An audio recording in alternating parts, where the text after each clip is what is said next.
So Tai Huan opened his eyes and saw a ceiling made of wet stone. He was lying on his back. A chill crept down his spine. The air around him reeked of something both sour and sweet at the same time, like an over-fermented solution. Like a sample forgotten in an autoclave, he tried to sit up and hit his forehead against an overhanging beam. The pain was real. This wasn't a dream.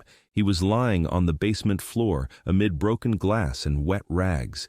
Test tubes lay shattered all around him, dozens of them.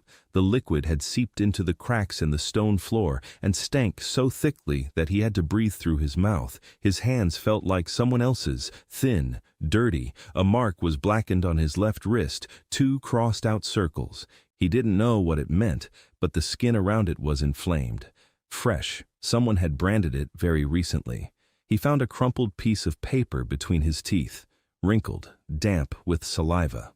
He unfolded it with trembling fingers. The sheet contained 4 lines written in a language he didn't know, but for some reason he understood every word. An eviction order. So Tai Huan, corrupted, must leave the guild's territory by dawn the next day. The signature and seal were red as blood. He read his name again. So Tai Huan. That was his name. And yet, at the same time, it wasn't. 3 minutes ago, he had been called by the same name. He had been sitting at a lab table in Inchan, his 3rd sleepless night. The graphs showing the degradation of acetyl salicylic acid were blurring before his eyes. He had spilled the reagent. He had smelled it. Then darkness, and now this ceiling, this floor, this body. He raised his hands and looked at them again. Calluses on his fingertips, a burn on his right palm, nails bitten down to the flesh, the hands of a pharmacist. He knew it. Fragments were coming from somewhere deep within this body, not memories, more like muscle memory. How to hold a mortar, how to grind with a pestle, how to pour from a jug without spilling. The body remembered. The mind did not. The former owner was gone.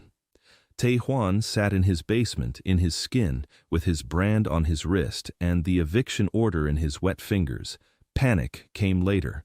About 2 minutes later, he began to breathe rapidly and raggedly. He pressed his palms against his face.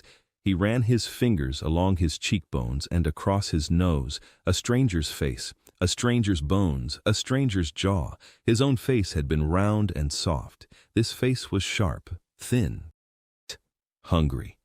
He tried to scream, but his throat produced only a rasp. The sound bounced off the basement walls and came back to him like a stranger's voice, because it was a stranger's voice. He clenched his teeth. He shut his eyes tight. He opened them. The ceiling hadn't changed. The walls hadn't changed. The broken glass hadn't disappeared. He was still here. So this was reality. So he had to work with what he had. The thought came as a reflex. 3 years in the lab had taught him one thing. When a sample is ruined, you don't cry over it. You record the parameters and figure out what you can get out of it. He slowly stood up. His knees were shaking. His legs were thin and weak. He looked around. The basement was about 4 by 6 meters. The ceiling was low. The stone walls were covered with something greenish, mold or moss. To the right was a wooden shelf. Miraculously, several pots and vials had survived on it. To the left was a staircase leading upstairs. The wooden door at the top of the stairs was boarded up from the outside. Tai Huan climbed the steps and pushed the door. It wouldn't budge. It was boarded up tight. He went back downstairs. In the far corner of the basement stood a large clay pot covered with a rag. Steam was rising from under the rag, or maybe not steam, thick, heavy air. He walked over and removed the rag. Inside was a dark liquid the color of old honey. It was bubbling, slowly and lazily, one gurgle every 3 or 4 seconds. He leaned in and sniffed. The smell hit his nose, sweetish, heavy, with a hint of licorice and something else, something familiar. Tai Huan froze. His lab technician's brain reacted before he had time to think. It wasn't the smell of rot. It wasn't the smell of spoilage. It was the smell of controlled fermentation. He knew this profile. The peak of active metabolites was somewhere around the 15th to 18th days. Then, a plateau. a stable plateau with no drop in activity. He dipped his finger into the liquid and rubbed a drop between his thumb and index finger. The viscosity was just right, neither watery nor too thick. The film stretched and snapped exactly as it should with a good polysaccharide extraction. He sniffed his finger. The acidity was slightly below neutral, a bitter taste on his tongue, followed by a slow warmth down the back of his throat. He stood over that clay pot and couldn't believe it. According to local laws, this liquid should have turned into poison 2 weeks ago. According to local laws, it should have stunk and killed, but it didn't stink. It was perfect. He chuckled softly. The laughter was hoarse and wet. Then came the tears. Then laughter again. He stood in a foreign body, in a foreign world, standing over a clay pot containing a forgotten licorice decoction, and laughed like a man who had spent 3 years proving to the department that degradation was not the end, but a stage. For 3 years his work had been called useless. For 3 years they had laughed at him. And now he stood in a world where an entire civilization was discarding a medicine at the very moment it was just beginning to work. 200 years, maybe more. They were burning in their furnaces of purification what, by all measures, was a finished preparation. The tears dried up. He wiped his face with his sleeve. The sleeve smelled of sweat and smoke. Outside the basement, a bell tolled, hollow and heavy. Tae-Hwan recalled a fragment from his body's memory, the guild's bell, the very same sound this young man had heard every morning his entire life, the very same sound that had accompanied his expulsion yesterday. Tae-Hwan looked at the mark on his wrist, then at the pot, then at the shelf with the surviving jars, then at the boarded-up door at the top of the stairs. He sat down on the floor next to the pot. He crossed his legs, he rested his hands on his knees, and he began to think. Don't panic. Think. First, he's alive. That's good. Second, he has a body that can work with its hands. He has muscle memory. Third, he's in a basement that's boarded up from the outside. That's bad. Fourth, he has a pot of decoction that the whole world considers poison, but he knows it's medicine. Fifth, he'd been cast out as a tainted one and given until dawn. He looked through the small window near the ceiling. The light was gray. Morning. So dawn had already passed, which meant, technically, he was already violating the order. Tae-Hwan closed his eyes. He tried to draw at least something else from his body's muscle memory. Fragments came slowly. The Hwaryan Apothecaries Guild, the city of Hwaryan. The master apothecary trains apprentices starting at age 12. Potions are divided into circles, from the first, simplest circle to the 9th, sacred circle. A potion's shelf life is 7 days. On the 7th day, anything that hasn't been sold or used goes into the purification furnace. That is the law. Violation is punishable by the loss of one's seal and hands. Literally, their hands are cut off. Tae-Hwan opened his eyes and looked at his hands, slender, with a burn on his palm, but intact, still intact. He stood up and walked over to the shelf. 3 jars, 5 small vials with ground-in stoppers. 1 glass vial had a crack, from which a greenish liquid was slowly seeping out. He picked up each vial. He sniffed them. The first was empty. The second had dried up. The third smelled of mint and camphor. The fourth smelled of alcohol, bad, weak alcohol. The fifth one had no smell at all. He uncorked it and held it up to the light. The liquid was clear with a slight yellowish tint, a glycerin base, or something similar, a neutral carrier. He set the 5th vial aside. It might come in handy. Then he opened the jars. The first one contained dried-out paste, useless. The second held a fine gray powder. He rubbed a pinch between his fingers, a mineral, possibly talc or something similar. The third jar contained dry leaves. He crushed one. The smell was bitter and sharp, something from the wormwood family, most likely an antiparasitic. He laid out his findings on a stone ledge in the wall, a licorice decoction in a large pot, a vial of neutral base, mineral powder, dried wormwood leaves, a mint camphor mixture. Not much, but not nothing. He heard footsteps behind the wall, heavy ones. Someone was walking down the street past his basement. Taejuan froze. The footsteps passed by. He exhaled. He needed a plan, not for a year, not for a month, just for today. First, get out of the basement. The door was boarded up, but there was a narrow window near the ceiling. He was thin. He could squeeze through. Second, look around. Figure out where he was, what was around him, who was nearby.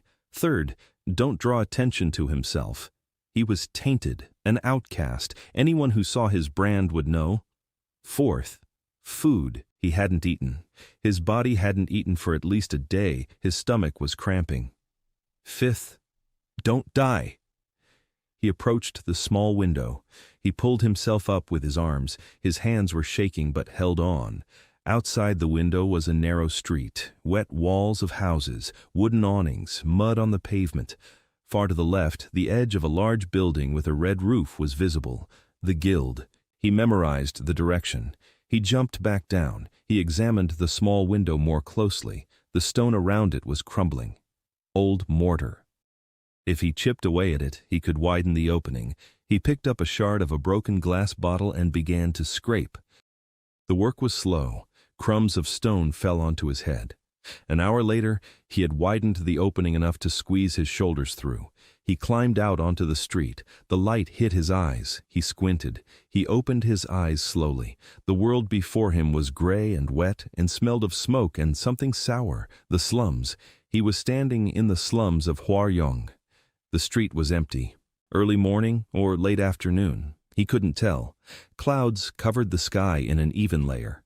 Taejuan pressed himself against the wall. He pulled his sleeve down over his wrist to cover the brand, and he walked down the street, slowly, without drawing attention. The first thing he needed was information.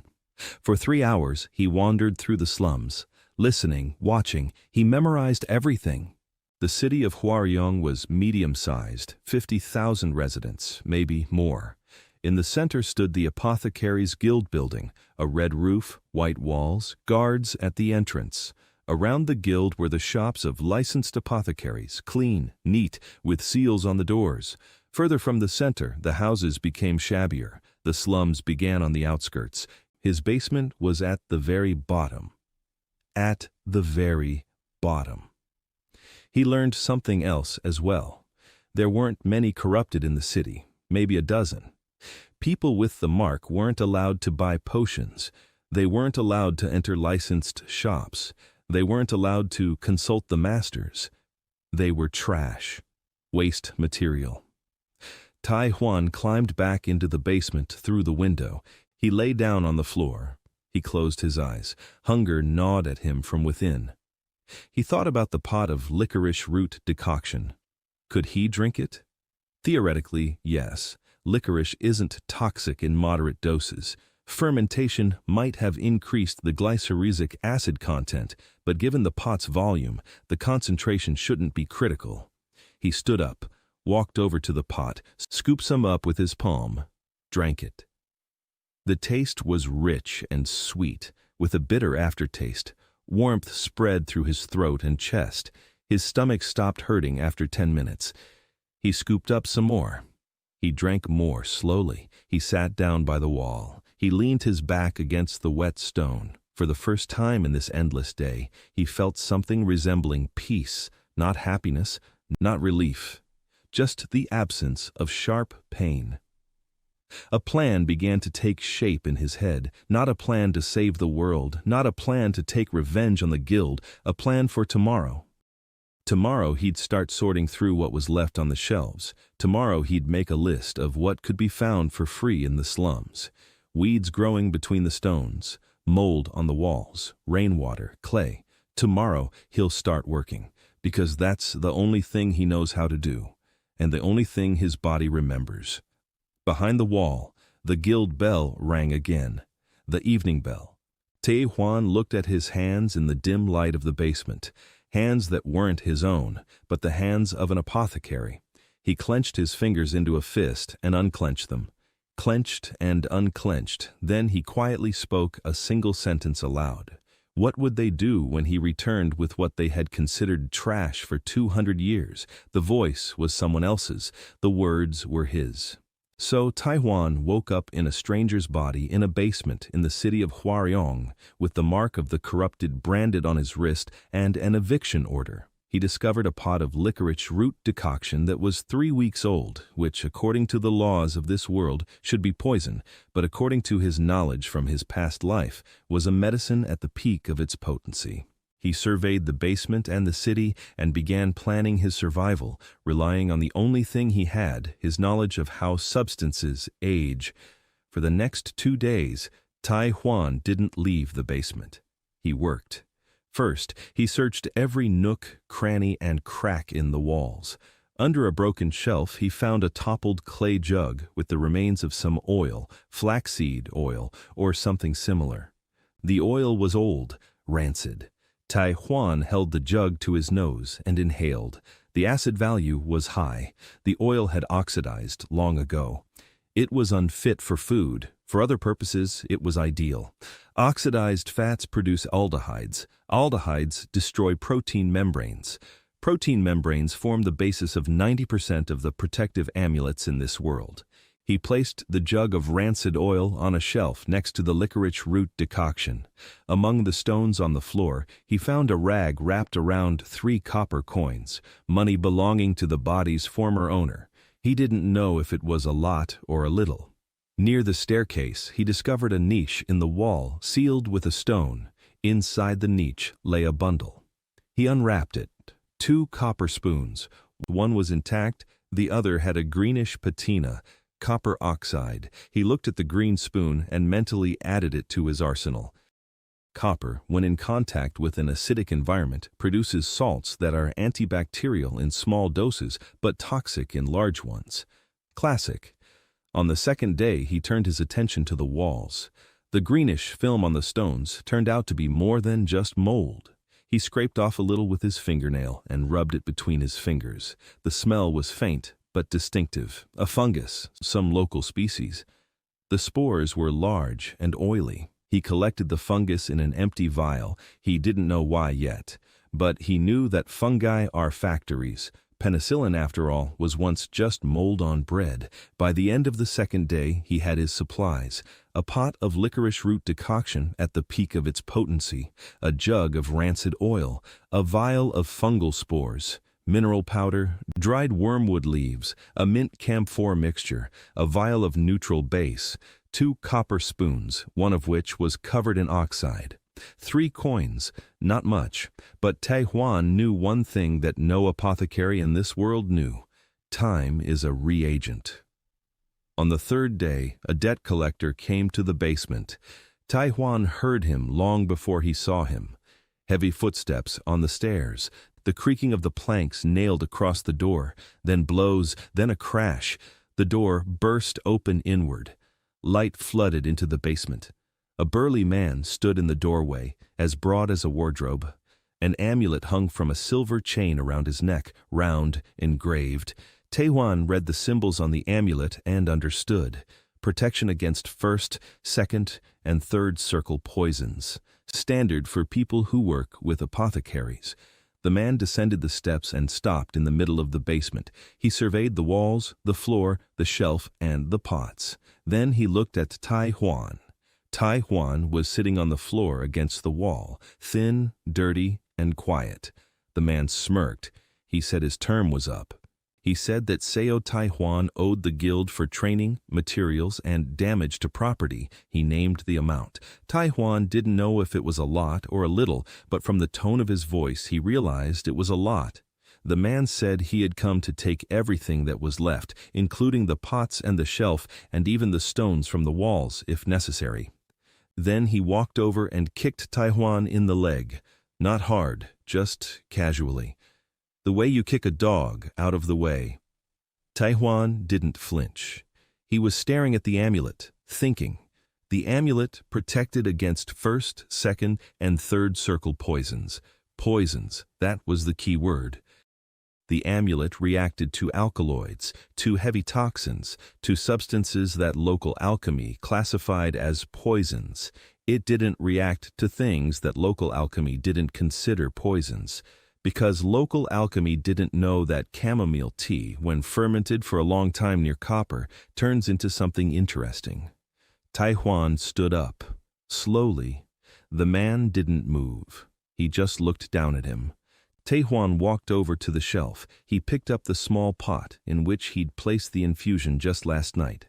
Chamomile from the crevice between the stones, water from the roof, a copper spoon coated with oxide placed inside. 20 hours in the warmth of the basement. That wasn't enough. For the full effect it takes 21 days. But he didn't have 21 days. He improvised. The warmth of the basement sped up the process. The copper oxide released ions faster than pure copper. The chamomile released apigenin, which partially transformed in the acidic environment created by the copper. Not ideal, but enough for one person. He poured the liquid into a cup, set it on a stone ledge, looked at the gatherer, and offered him some tea. He said it was a gesture of reconciliation. The man looked at the cup, then at his amulet. The amulet was silent. The man smirked and took the cup. He drank it in one gulp. He wiped his mouth with his sleeve. The amulet didn't react. Not a sound, not a flash, not a tremor. The man smirked. He looked at Taihuan as if he were a cockroach. He said that this swill wouldn't make him any worse, and that Taihuan had better start packing his things. A minute passed. The man kept talking. He listed what he would take: pots, bottles, a shelf. A second minute passed. He stumbled mid-sentence. He looked at his hands. They were trembling, not much, just a slight vibration. Then his legs grew heavy. He took a step and staggered. He looked at the amulet. The amulet was silent. It was still silent, because there was no poison in the cup. There was no first, second, or third circle toxin. It was chamomile tea, just very, very old. Steeped with a copper spoon in the warmth, apigenin, bound to copper ions, passed through the mucous membrane instantly. For a healthy person, this would have caused only a slight dizziness, but for a heavy-set man, who, judging by the red veins on his face and the smell on his breath, drank every day, and whose liver was functioning at only 1/3 capacity for such a man, it was like flipping a switch. His legs buckled. The man fell to his knees, then onto his side. His eyes were closing. He tried to say something, but his tongue would no longer obey him. Taihuan crouched down beside him, quietly, calmly.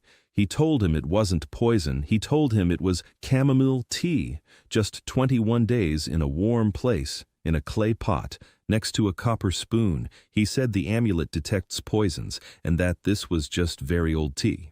He didn't mention that it hadn't actually been 21 days, but only 20 hours, and that he'd been lucky with this man's liver. Some details are better kept to oneself. The man fell asleep. Snoring filled the basement. Taihuan searched him. On his belt, he found a bunch of keys, 6 of them, different sizes, one large one made of dark iron. The rest were copper and bronze. In his pocket was a purse with coins. Taihuan took the keys. He didn't touch the coins. He was an apothecary, not a thief. Then he removed the amulet from the man. He examined it. Silver, a standard engraving. Sewn inside the amulet was a tiny pouch containing powder. Taihuan sniffed it. Sulfur, silver particles, and something organic. A protein substrate. That's how the amulet works. The protein membrane reacts to alkaloids through denaturation, a classic indicator, simple and reliable, effective against known poisons, useless against anything that isn't poison. Taihuan placed the amulet back on the sleeping man's chest. It wasn't needed. He'd already understood the principle. He stood up, he climbed the stairs, the door was broken, light poured in from above. He tried the first key in the lock of the shop upstairs. It didn't fit, neither did the second. The third, a large iron key, turned with a click. The shop door opened. Taihuan stepped over the threshold and out onto the street. The light hit his eyes. The sun was breaking through the clouds, warm and yellow. He stood in the doorway of a shop that, judging by the sign, had once belonged to an apothecary, still to Seo Taihuan. The shop was small, just one room. Empty shelves, dust, cobwebs.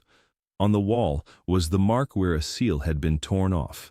But it was a shop, with a door, with a roof, with shelves, and now he had the key to it. Taiwan stood in the doorway, squinting against the light. For the first time in 3 days, the sun touched his face. Down in the basement, the debt collector was snoring. The keys lay tucked into his belt. A pot of broth waited on the shelf. He was alone, thin, hungry, without money or a name, with a brand on his wrist and the scent of chamomile on his fingers. But he had a shop, and he knew something no one else knew. Over the course of 2 days, Tae Hwan took inventory of the basement and discovered several useful substances, including rancid oil and fungal spores. On the 3rd day, a debt collector arrived wearing a protective amulet against poisons. Taiwan lulled him to sleep with chamomile tea, which the amulet did not recognize as a threat because it was not poison but fermented tea. He took the keys to the shop and stepped out into the light for the first time. For the first week after he received the keys, Taiwan worked 18 hours a day. He didn't open the shop. He didn't put up a sign. He didn't call out to customers. He gathered things. Every morning before dawn, he would head out into the slums and walk along the walls, along the ditches and through the abandoned courtyards. He gathered everything. Chamomile from cracks in the pavement, plantain by the sewer drain, dandelion roots in the vacant lot behind the tannery, nettles along the fence, moss from the walls, clay from the ditch, rainwater from potholes in the roofs. He filled his pockets and returned to the basement. He laid out his collection on the stone floor. He sniffed them, he rubbed them, he tasted them on his tongue. He memorized everything. He had no paper or ink. He had to keep it all in his memory, the types of herbs, the collection sites, the time of day, the humidity, the scent. Every detail mattered. Chamomile picked in the morning contained more essential oils than that picked in the evening. Plantain growing near the sewer accumulated more minerals. Moss from the north wall grew more slowly but was denser. He couldn't analyze this with instruments. He didn't have a chromatograph. He didn't have a spectrophotometer. He didn't even have a scale. But he had a nose and 3 years of lab experience. The nose of a trained pharmacist is a tool, not perfect, but it works. By the end of the first week, he had 23 samples arranged in empty vials and jars. Each was labeled in his memory: morning chamomile, the vacant lot, evening nettle, the fence, red clay, the ditch by the bridge, rainwater, the roof of the 3rd house, and so on. On the 8th day, he began preparing his first concoctions, not potions. He couldn't and wouldn't call them potions. In this world, potions were the guild's product, with seals, expiration dates, and circles. What he was making was something else.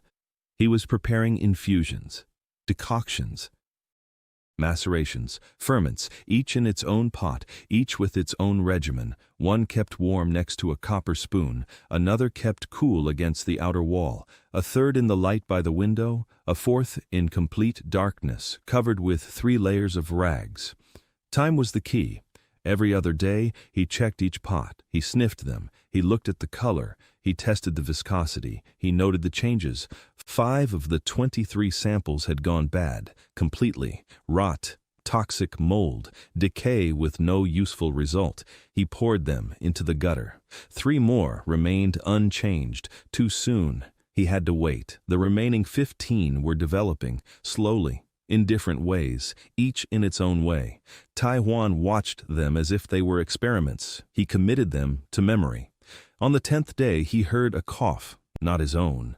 Someone was coughing behind the basement wall in the neighboring house, ragged and wet. Taiwan listened closely. The cough didn't stop. It repeated every few minutes, hoarse, deep, coming from the lungs. On the 11th day, he saw the source of the sound, a girl of about 10, thin, with dark circles under her eyes. She was sitting on the steps of the neighboring house, coughing into a rag. The rag was brown with old phlegm. A woman stood nearby, her mother, thin, with lifeless eyes. She was patting the girl on the back and staring into space. Taiwan stood at his window and watched. The cough was distinctive, wet, with wheezing on the inhale, prolonged. It had been going on for a long time, months, maybe half a year. If he were in his lab, he would have said, chronic bronchopulmonary infection, probably bacterial, possibly complicated by a fungal superinfection. Antibiotics are needed. Drainage is needed. Proper diagnosis is needed. But he wasn't in his lab. He was in the basement. He didn't have antibiotics. He didn't have an X-ray machine. He had a pot of thyme decoction that had been sitting for 6 days in the dark at a constant temperature next to the powder made from those very fungal spores he'd collected from the wall. He found the thyme on the 3rd day of his collection. Wild thyme, growing against the warm wall of a blacksmith's workshop. Thymol in thyme is a natural antiseptic, weak when fresh. But after 6 days of fermentation in the presence of fungal cultures, something interesting happened. The fungi fed on the sugars in the thyme. They secreted their own metabolites. Among them were substances structurally similar to primitive antibiotics. Not penicillin, simpler, weaker, but for advanced bronchitis in a world where no one even knows the word for it. It's enough, theoretically. He thought about it for a long time, all day long. He wasn't a doctor, he was a lab technician. He knew the chemical compositions and reactions, but he didn't know the proper dosages for a child. He didn't know her medical history. He didn't know if she had any allergies. A mistake could kill her, but the coughing behind the wall wouldn't stop, and by evening on the 11th day, he heard the girl's mother crying, quietly, without a voice, just wet sighs in the darkness. On the 12th day, he went out onto the street. He approached the house. He knocked. The mother opened the door. She looked at him. She saw the brand he'd forgotten to cover with his sleeve. Her face closed off. She began to close the door. Tai Huan didn't press the issue. He said one sentence, that her daughter's cough was pulmonary, and that the guild had most likely been giving her a second circle expectorant potion that relieves the symptom, but not the cause. The mother paused. Her hand froze on the door. She looked at him and said nothing. Then she slowly nodded. He had guessed correctly.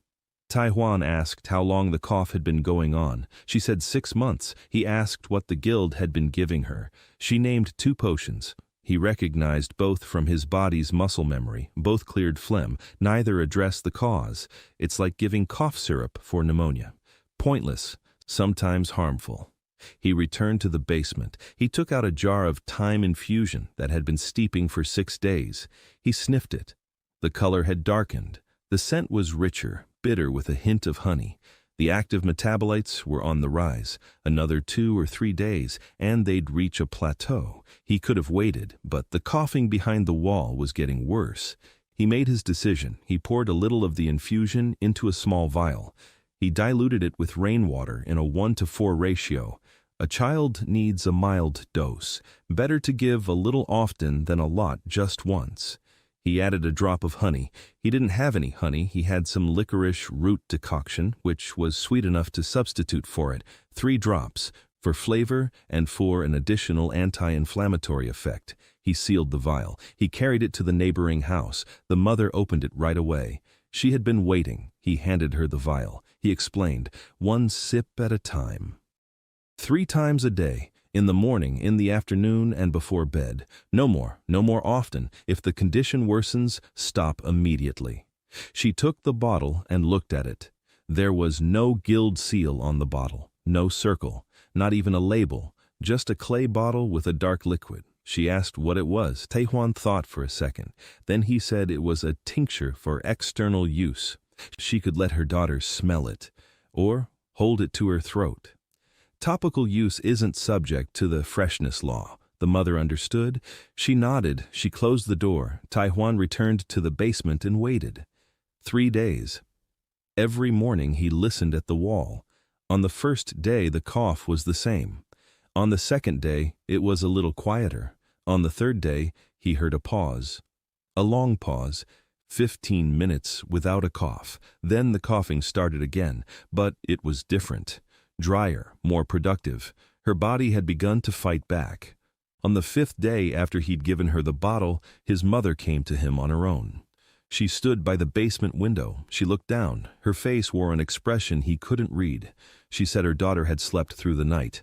For the first time in 4 months, all night, without coughing. Taihuan nodded.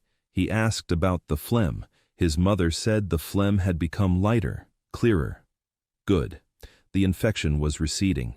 He gave her a second bottle, fresh, 6-day batch, same dosage, a mouthful 3 times a day. The mother took the bottle. She looked at it. She looked at Taihuan. Then she pulled a cloth bundle out of her pocket. Inside was bread, stale, half a flatbread. She placed it on the windowsill and walked away without looking back. Taihuan ate the bread in a minute, without chewing, swallowing it in chunks. It was the first meal anyone in this world had ever given him. A week later, the girl had recovered, not completely. The cough remained, mild, morning cough, residual. But she was walking, she ran, she talked, she laughed. Her name was So-Ji-eun, 17 years old, not 10. She looked 10 because she was emaciated. In reality, she was a teenager, thin, wiry, and angry at the whole world. 2 days after she recovered, she peeked into Taihuan's basement for the first time. She stood on the stairs and looked around. She didn't say a word. The next day, she came back. On the 3rd day, she silently placed a dead rat on the floor in front of him. Taihuan looked at the rat. He looked at Ji-eun. She said the rat was fat and that it could be boiled. Taihuan said he wouldn't cook the rat. Ji-eun shrugged and took the rat back. The next day, she brought a live crab. Taihuan didn't ask where she'd found a live crab in the slums. He accepted the crab. He ate the meat. He ground the shell in a mortar. Chitin from crab shells is a polymer with antibacterial properties and high sorption capacity. Ji-eun watched as he ground up the shell. She asked why. He explained. She listened with her mouth agape. Then she said he was strange. Then she said she'd come back tomorrow, and she did. Taihuan spent 10 days gathering ingredients in the slums and preparing his first infusions using various fermentation methods. He cured his neighbor's daughter, So-Ji-eun, with a 6-day thyme infusion containing fungal metabolites. Her mother brought him some bread. Ji-eun turned out to be 17 years old and began coming to the basement every day, bringing strange gifts. By the end of the 2nd month, the basement had changed. Not on the outside. The walls were just as damp. The ceiling was just as low. Light still came in only through the small window, but now there were pots lined up along the walls. 42 pots. Each had a label made from a scrap of fabric. On each label, a name was written in crooked letters. Taihuan labeled each pot with the name of the person it was intended for. Not a prescription, not the ingredients, a name. After Ji-eun recovered, word spread through the slums, slowly, quietly, like smoke in a ditch. Na-yoon's mother didn't tell anyone. She was cautious, but Ja-yoon wasn't. She told her friend. Her friend told her mother. Her mother told a neighbor.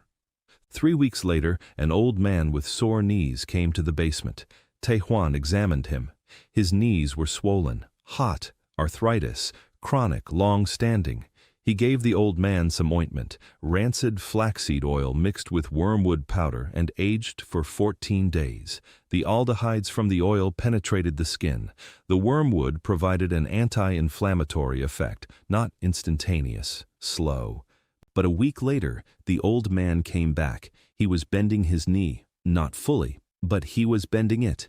For the first time in 3 years, the old man cried. Taihuan committed it to memory, an ointment for the joints, rancid oil plus wormwood, 14 days. It works. After the old man came a woman with a migraine. After the woman came a man with a non-healing wound on his arm. After the man came a boy with a rash. Taihuan treated them all. He couldn't cure everyone. He sent the woman with the migraine back. He had nothing for her, not yet. For the man with the wound, he washed the injury with an infusion that had steeped for 9 days, giving it antiseptic properties. He applied a bandage with chitin powder from a crab shell. He gave the boy with the rash a diluted mint camphor mixture. The itching went away in 2 days. The rash cleared up in 5. He asked each patient questions. Lots of questions. What did you eat yesterday? What did you drink? How did you sleep? When did it start? What hurts in the morning? What hurts in the evening? Was there a smell? What color was their urine? The patients were surprised. The guild's pharmacists didn't ask anything. They looked at the symptom. They chose a potion from the catalog. They gave a standard dose, the same for everyone. Taiwan didn't work that way. He couldn't. For him, every body was a separate equation, with different variables. An old man with arthritis weighed twice as much as a boy with a rash. They couldn't be given the same dose. A woman ate fish every day. Her liver functioned differently than that of a man who ate bread and porridge. This was something that didn't exist in Hyun Myong's alchemy, an individualized approach, personalized dosing. Treating not the disease, but the specific patient. Ji-eun came every day. She helped, in her own way. She stole. Tae-hwan knew. She brought herbs from the market that he couldn't find in the slums. Dried ginger, cinnamon, turmeric. Once she brought a copper spoon, a new one, shiny. He asked where it came from. She said she'd found it. He looked at her. She looked at him. They both knew she'd stolen it. He said he didn't need a new spoon but an old one covered in patina. New copper is useless. He needed one that had already begun to change. Ji-eun was offended. She left. She came back an hour later with 3 old greenish spoons. He took them and nodded. She sat in the corner and didn't leave until evening. By the middle of the 2nd month he had 12 regular patients, all from the slums, all poor. No one paid with money. They brought food, bread, porridge, sometimes dried fish. Once someone brought honey. Real honey. Dark, thick. Tae-hwan put it away on the far shelf. Honey was more valuable than gold, not because it was expensive, because it was versatile. Honey is a preservative, an antiseptic, a binding agent, a medium for slow reactions. The basis for hundreds of compounds. He saved it like the last reagent on the shelf before graduating. That was exactly when she appeared. Han Yurin didn't come as a patient. She came as a spy. Tae-hwan realized it right away. She was standing at the entrance to the basement, neat, clean. Unlike the slum dwellers, rock crystal glasses perched on her nose, her hair tied back in a bun. Her dress was simple but not tattered. She said she'd heard about him, that she'd come to take a look. Tae-hwan asked who had sent her. She said no one. He didn't believe her. But he let her in. Yurin entered the basement and stopped. She looked at the pots, at the labels, at the names. She walked around the table and the shelves, reading every label. Then she turned to Tae-hwan and asked why the pots had names written on them instead of recipes. Tae-hwan replied that a potion without a name is just a liquid. She stared at him for a long time after he said that. Then she sat down on a stone ledge by the wall. She pulled a rolled-up sheet of paper from her bosom. She unrolled it. He saw the notes, small, neat, handwriting, columns of numbers, dates, names of potions, quantities. It was the guild's inventory sheet, stolen or copied. Yurin said she had worked in the guild's archives for 5 years. She kept records. She accounted for every batch, every potion, every sale. And she noticed that the numbers didn't add up. Spoiled batches that were sent to the purification furnaces. There were too many of them, and they disappeared from the records before they even reached the furnaces. Someone was taking them earlier. She tried to report it to the senior master. She was transferred from the archives to a back room. A month later, she was fired. 2 months later, her name was struck from the guild's registry, as if she had never worked there. Tae-hwan listened. He looked at her records. The numbers were precise, meticulous. 5 years of work condensed into a single sheet. He asked what she wanted. Yurin adjusted her glasses. She said she wanted to record. Not to seek revenge, not to destroy, to record, because if no one records it, then nothing exists. Tae-hwan was silent for a minute. Then he stood up. He walked over to the shelf. From behind a pot in the back, he pulled out a few sheets of paper he'd found on the street 3 days ago, crumpled, stained, but usable. He laid them on the table. Next to them, he placed a broken piece of charcoal pencil. He said he had no ink and no proper paper. that his notes weren't a recipe book but a lab journal, with dates, temperatures, and observations, that if she wanted to keep it, she had to write everything down, every formula, every day of aging, every change in color and smell, every patient, every dose.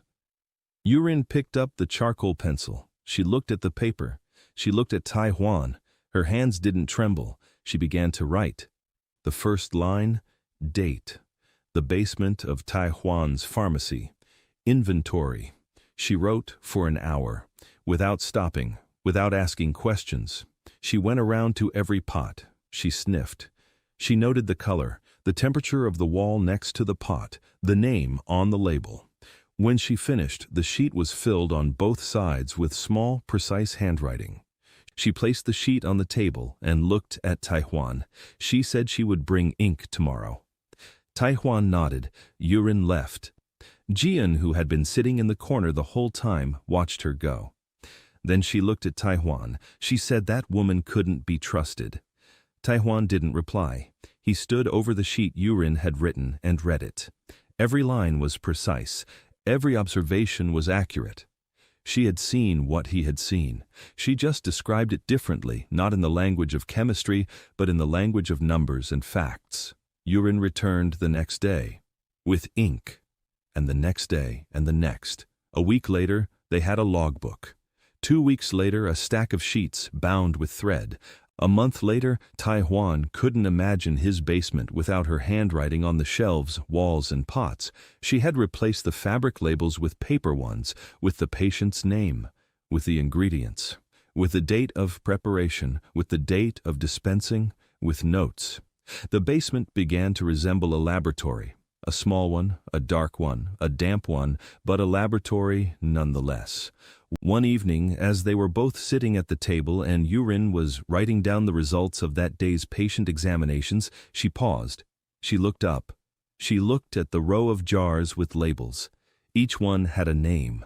And she said quietly that he wasn't a pharmacist, that he simply remembered each of them individually. Tai Huan didn't answer. He was looking at his hands, hands that weren't his own, with a burn on the palm, hands that had become a little less foreign over the past month. By the end of the second month, Tai Huan had 12 regular patients from the slums whom he treated by individually tailoring their formulas. Han Yurin, a former employee of the guild's archives who had noticed the disappearance of spoiled batches and been fired for it, joined the team. She began keeping the lab log for the basement pharmacy. Jian continues to help in her own way by stealing ingredients. The first inspection came in the 3rd month.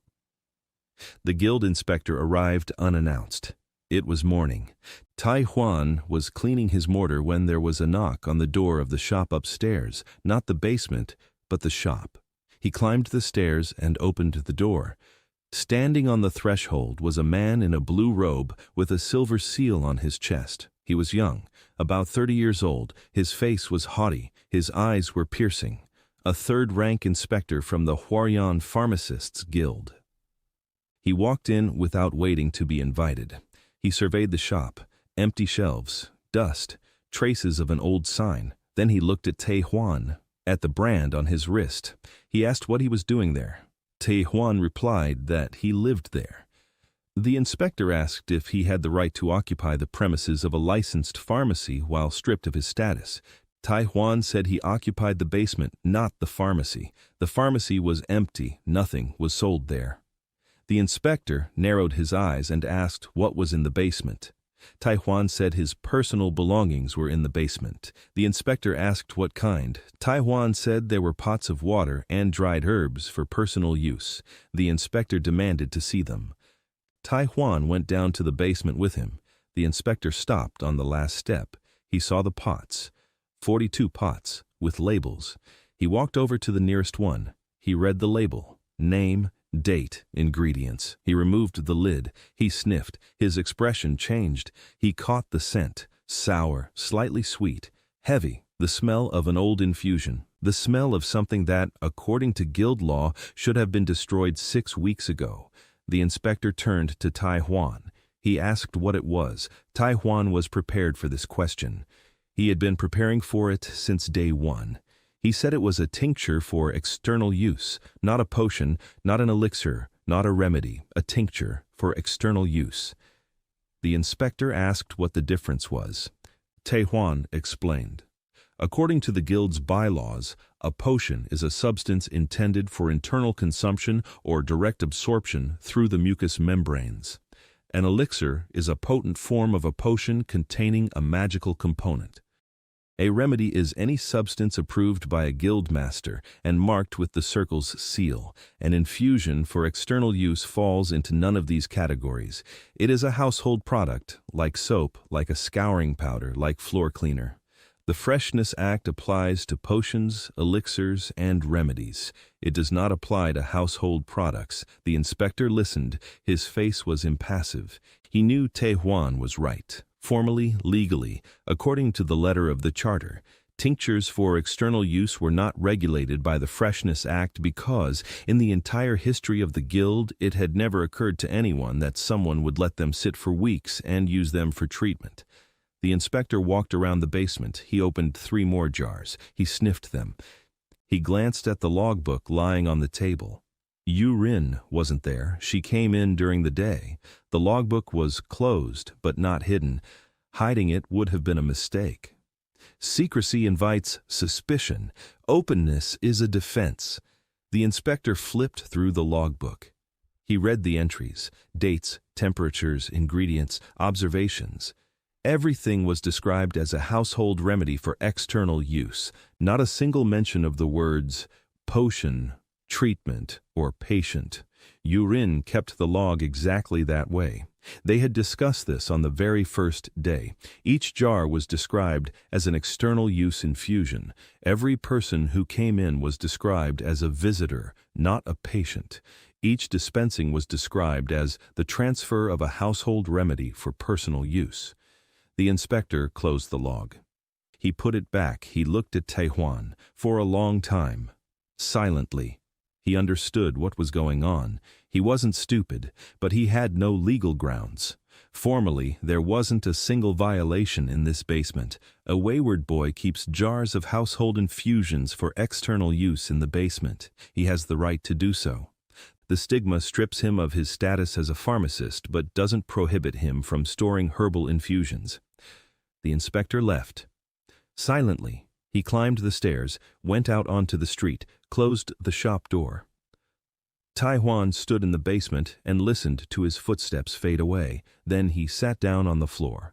His hands were shaking. He clenched them into fists. He unclenched them, pressed them against his knees. The trembling wouldn't stop. He'd been close, very close. One wrong pot, one wrong entry, and his hands would have been on the chopping block.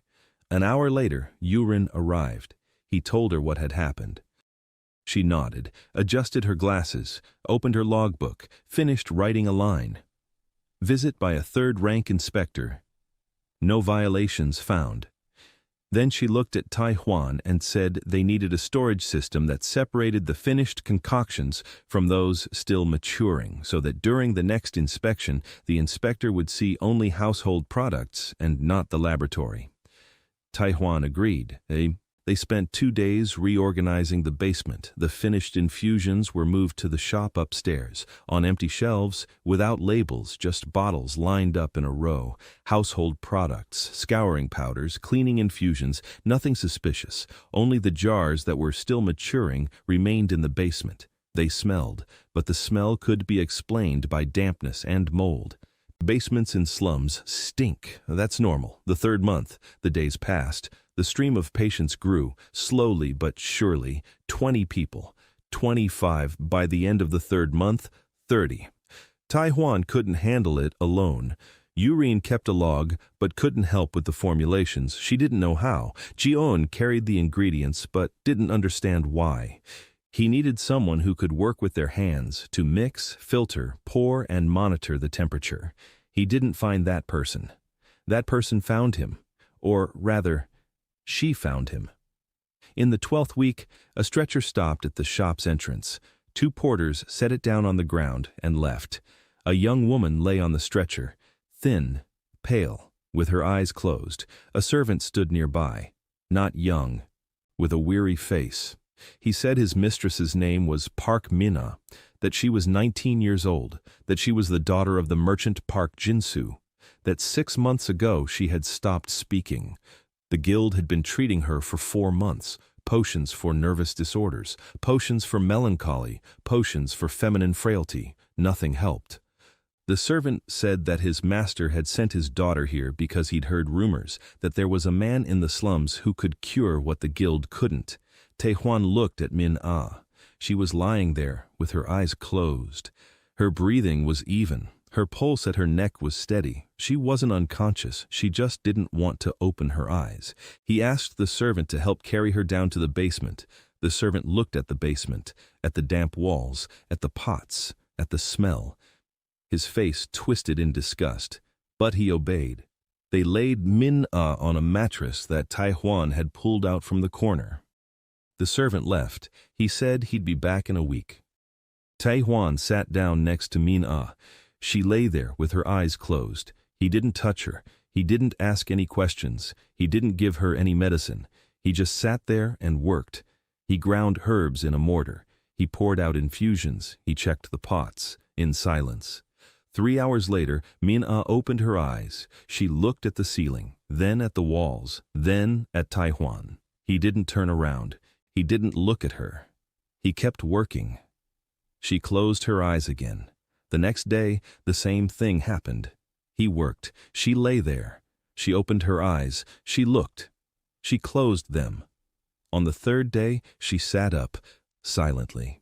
She watched as he stirred the contents of the pot with a wooden spatula, in smooth, even motions, clockwise. 20 turns. A pause. 10 turns in the opposite direction. Pause. She watched his hands. On the 4th day, she stood up. She walked over to the table. She stood there and watched as Yurin recorded the results. Yurin looked up. She looked at her. Then she went back to her notes. She didn't ask any questions. Min-ah stood by the table until evening. Taejuan didn't give her any medicine. He didn't ask any questions. He didn't try to get her to talk. He knew. Not as a doctor, as a person who had spent 3 years himself in a lab where no one asked for his opinion. Mina wasn't sick. They had made her sick. 6 months of medicine for nervousness, melancholy, and female weakness. For half a year, she'd been told that something was wrong with her, that she was broken, that she needed to be fixed, and she fell silent.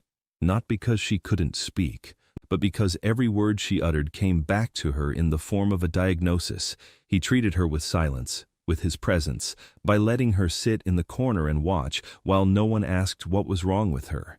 In the second week, he gave her the first thing. Not medicine, a cup of warm milk with 3 drops of honey from that very jar he'd been saving. Ji-eun's mother brought the milk. Taejuan warmed it to body temperature, not hot, not cold. Exactly 36.6. He added the honey, stirred it, handed it to her. Min-ah took the cup with both hands. She looked at the liquid, sniffed it, and drank it. Slowly, sip by sip. Then she set the cup down on the table, and for the first time in 6 months, something appeared on her face.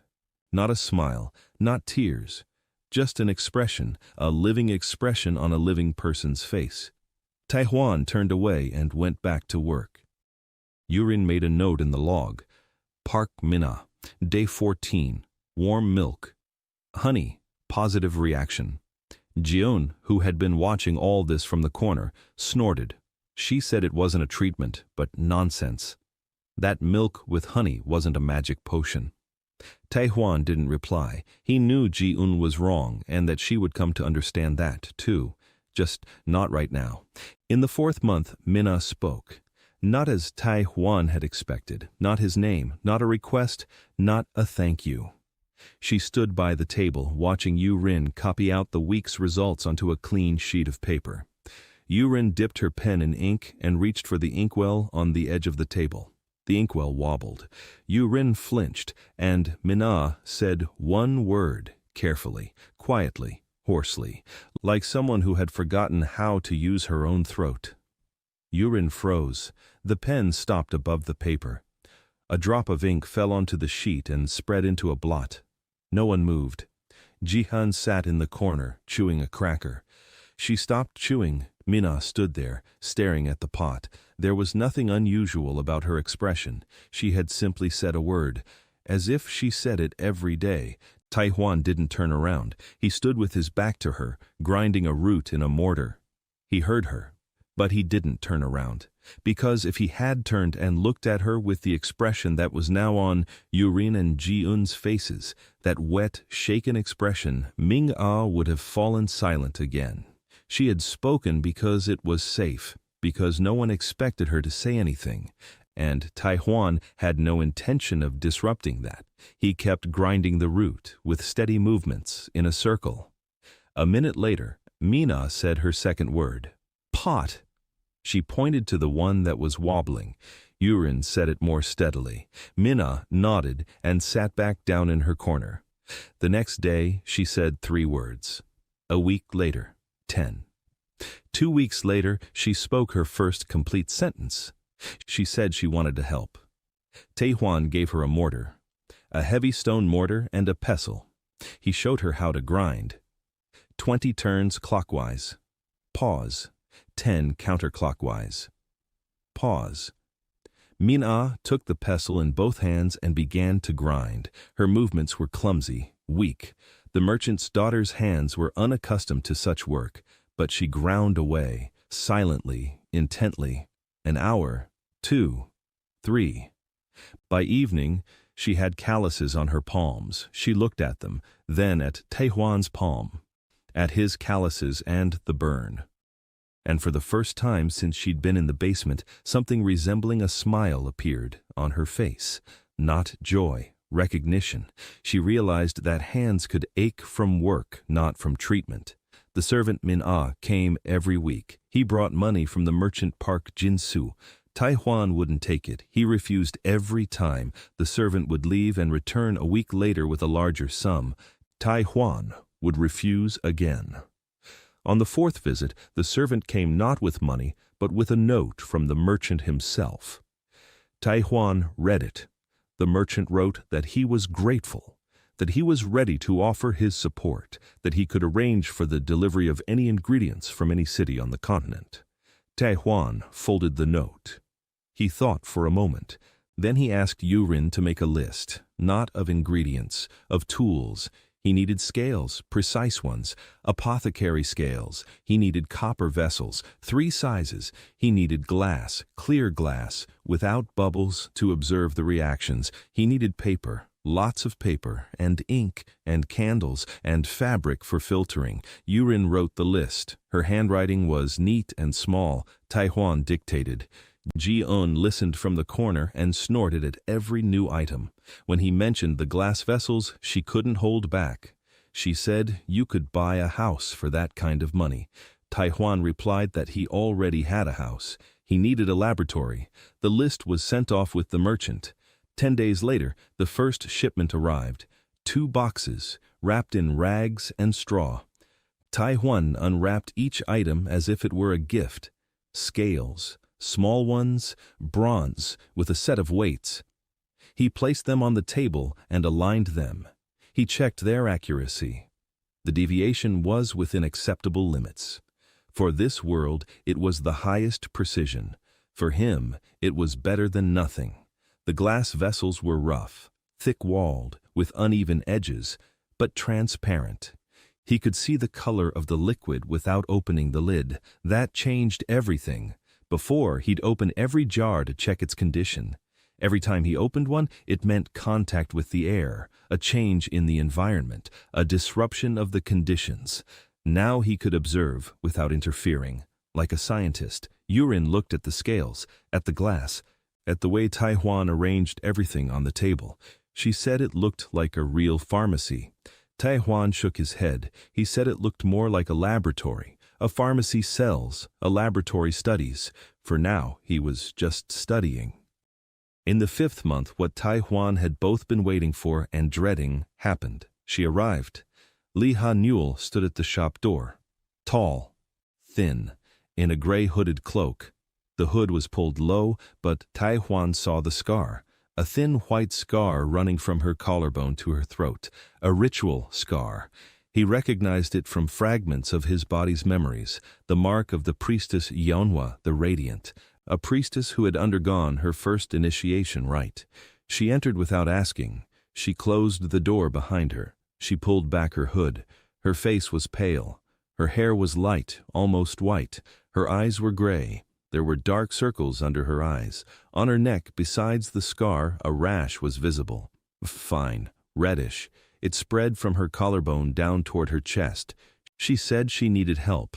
She said the guild couldn't help her because her illness wasn't an illness but a sentence. According to the canon of Manhwa the Radiant, a priestess whose body is covered in impurity must be purified by fire. The rash on her body was that impurity. Taehwan stepped closer. He looked at the rash. He asked for her permission. She nodded. He examined her neck and shoulders. The rash was characteristic, small papules with slight scaling. The distribution was symmetrical. Judging by the scratch marks, it was itchy. He asked when it had started. She said 3 months ago. He asked what she had eaten before that. She listed it. A priestess's ritual food, rice, spring water, and herbal tea made from temple herbs. Nothing else.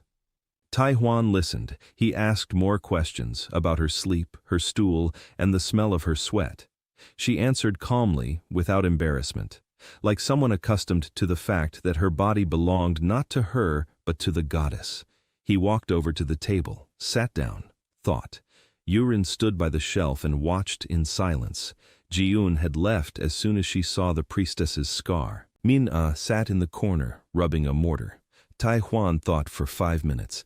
Then he stood up. He approached Hanil. He said it wasn't impurity. It was an allergic reaction to one of the ingredients in the temple tea, most likely to the angelica root, which is part of the ritual blend.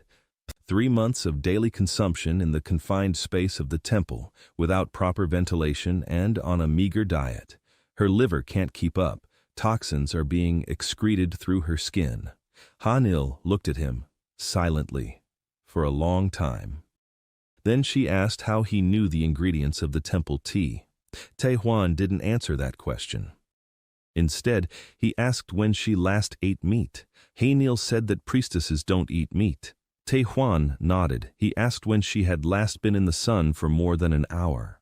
Hanil said that priestesses spend their days in the temple. Taehwan nodded again. He walked over to the shelf. He took out 3 vials. The first contained milk thistle extract, aged for 12 days, for the liver. The second contained a diluted licorice decoction, an anti-inflammatory. The third contained oil for external use for the skin. He explained the regimen: milk thistle in the morning on an empty stomach, licorice in the afternoon after a meal, oil on the affected areas before bed, and one more condition: eat normally, meat if she can find any, eggs, fish, every day, and go out into the sun. Hanil listened. She nodded. Then she asked quietly, if she eats meat, she'll break her vow as a priestess. Taehwan looked at her. He said the vow had already been broken. She came to him, to the corrupted one, to the basement in the slums. If her god considers meat a sin, but at the same time allows his priestess to die from an allergy to her own ritual tea, then that's not a god.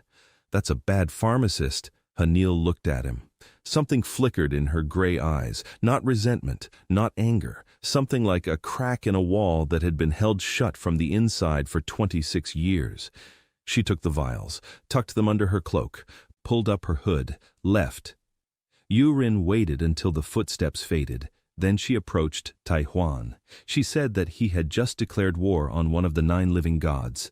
Taehwan replied that he hadn't declared war. He had prescribed treatment. Yurin adjusted her glasses. She opened her journal. She made a note. Lee Hanul, 26 years old, allergic reaction to angelica root, prescribed. Then she looked up and said it was all the same. Minna started talking in her 4th month and began helping out in the basement. Merchant Park Jinsu sent tools, and for the first time, Taehwan received a set of scales and glassware. Lee Hainil, a runaway priestess, arrived with a rash that the temple considered a curse.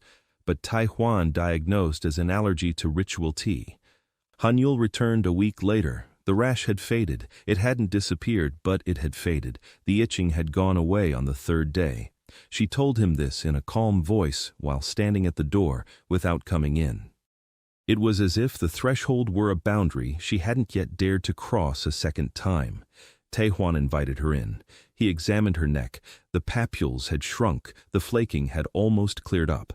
Her liver was starting to recover. He gave her a new dose of milk thistle. He asked if she'd eaten any meat. Hanyul paused. Then she said she'd eaten fish, once, and it made her throw up. Not from the fish, from the feeling that she was doing something irreparable. Taehuan nodded. He didn't press her. He said fish was good, that she could start with broth. Just broth, warm, without chunks. Her stomach would get used to it. Then she could add meat. Hanyul nodded and left. She came every week, then every 3 days, then every day. A month later, she was sitting in the basement next to Min-ah, peeling roots, silently, carefully. Her long fingers worked slowly but precisely. She didn't talk to the others, only to Taehuan, and even then, rarely. But she was there, and that was enough. The basement was changing, not the space itself, the atmosphere. It used to be a refuge for one person. Now it was a place where people came. In the morning, Mina would go down the stairs and sit down at the mortar. An hour later, Yurin would show up with a journal and ink. In the afternoon, Hanyul would come and sit down to clean the roots. Jiun would run in and out 10 times a day. She'd bring in a bunch of grass, a piece of coal, or news from the market. Taehuan worked at the center of all this activity, silently, intently. Sometimes he answered questions. Sometimes he asked someone to bring or do something. Yurin was the first to notice. She said he needed order, not in the basement, but among the people. Who does what? Who is responsible for what? Taehuan looked at her. She was right. He was a lab technician. He knew how a lab worked. Everyone has a position and an area of responsibility. Without that, there's chaos. He assigned the tasks. Yurin keeps the log and records, all the entries, all the dates, all observations. She knows every pot by its number and every patient by name. Minna is in charge of preparing the raw materials, grinding, filtering, drying. Her hands have already grown accustomed to the mortar. Her calluses have grown tougher. Hanil is in charge of storage conditions, temperature, humidity, light. She knows the canon of Yeonhwa the Radiant by heart, and the canon contains hundreds of rules for handling substances. The rules are flawed in their conclusions, but precise in their observations. Taehuan turned them upside down and created a control system. Ji-un is in charge of procurement and intelligence. She knows the slums better than any map.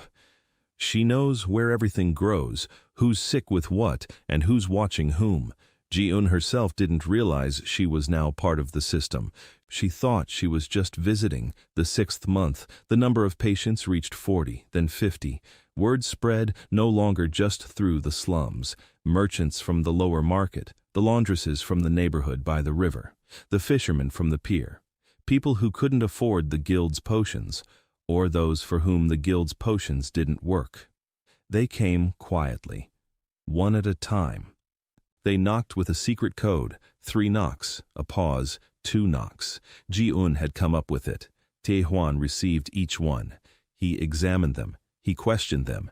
He prescribed treatments. Yurin took notes. Min-ah prepared the concoctions.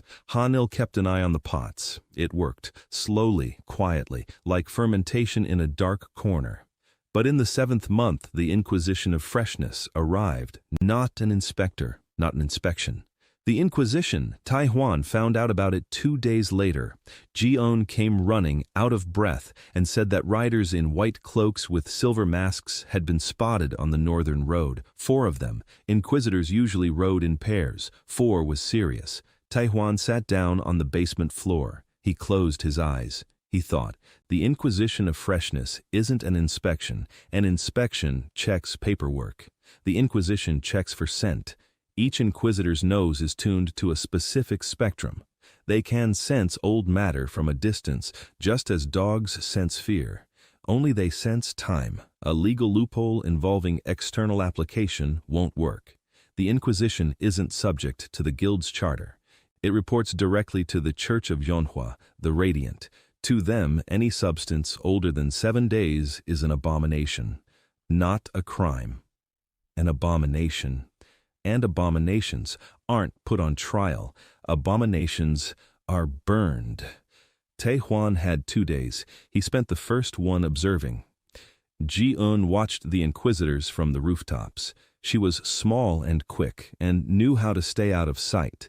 By evening, she brought a detailed report. 4 of them, all men, 1 older, 3 younger. The older one was tall, thin, about 50 years old. A silver mask covered the upper half of his face. His voice was quiet. They stopped at an inn by the northern gate. They ordered fresh tea. They inspected the inn's kitchen before eating. They confiscated 3 jars of jam from the innkeeper that were over a week old. Taehuan listened and thought, jam? They confiscated jam. That meant they were operating according to full protocol, no exceptions. He spent the second day preparing, not for escape, not for hiding, for preparation. He divided his preparations into 3 groups. The first group, the ones that could be shown. Fresh infusions no older than 3 days. Chamomile, mint, the simplest household remedies. They wouldn't raise any questions.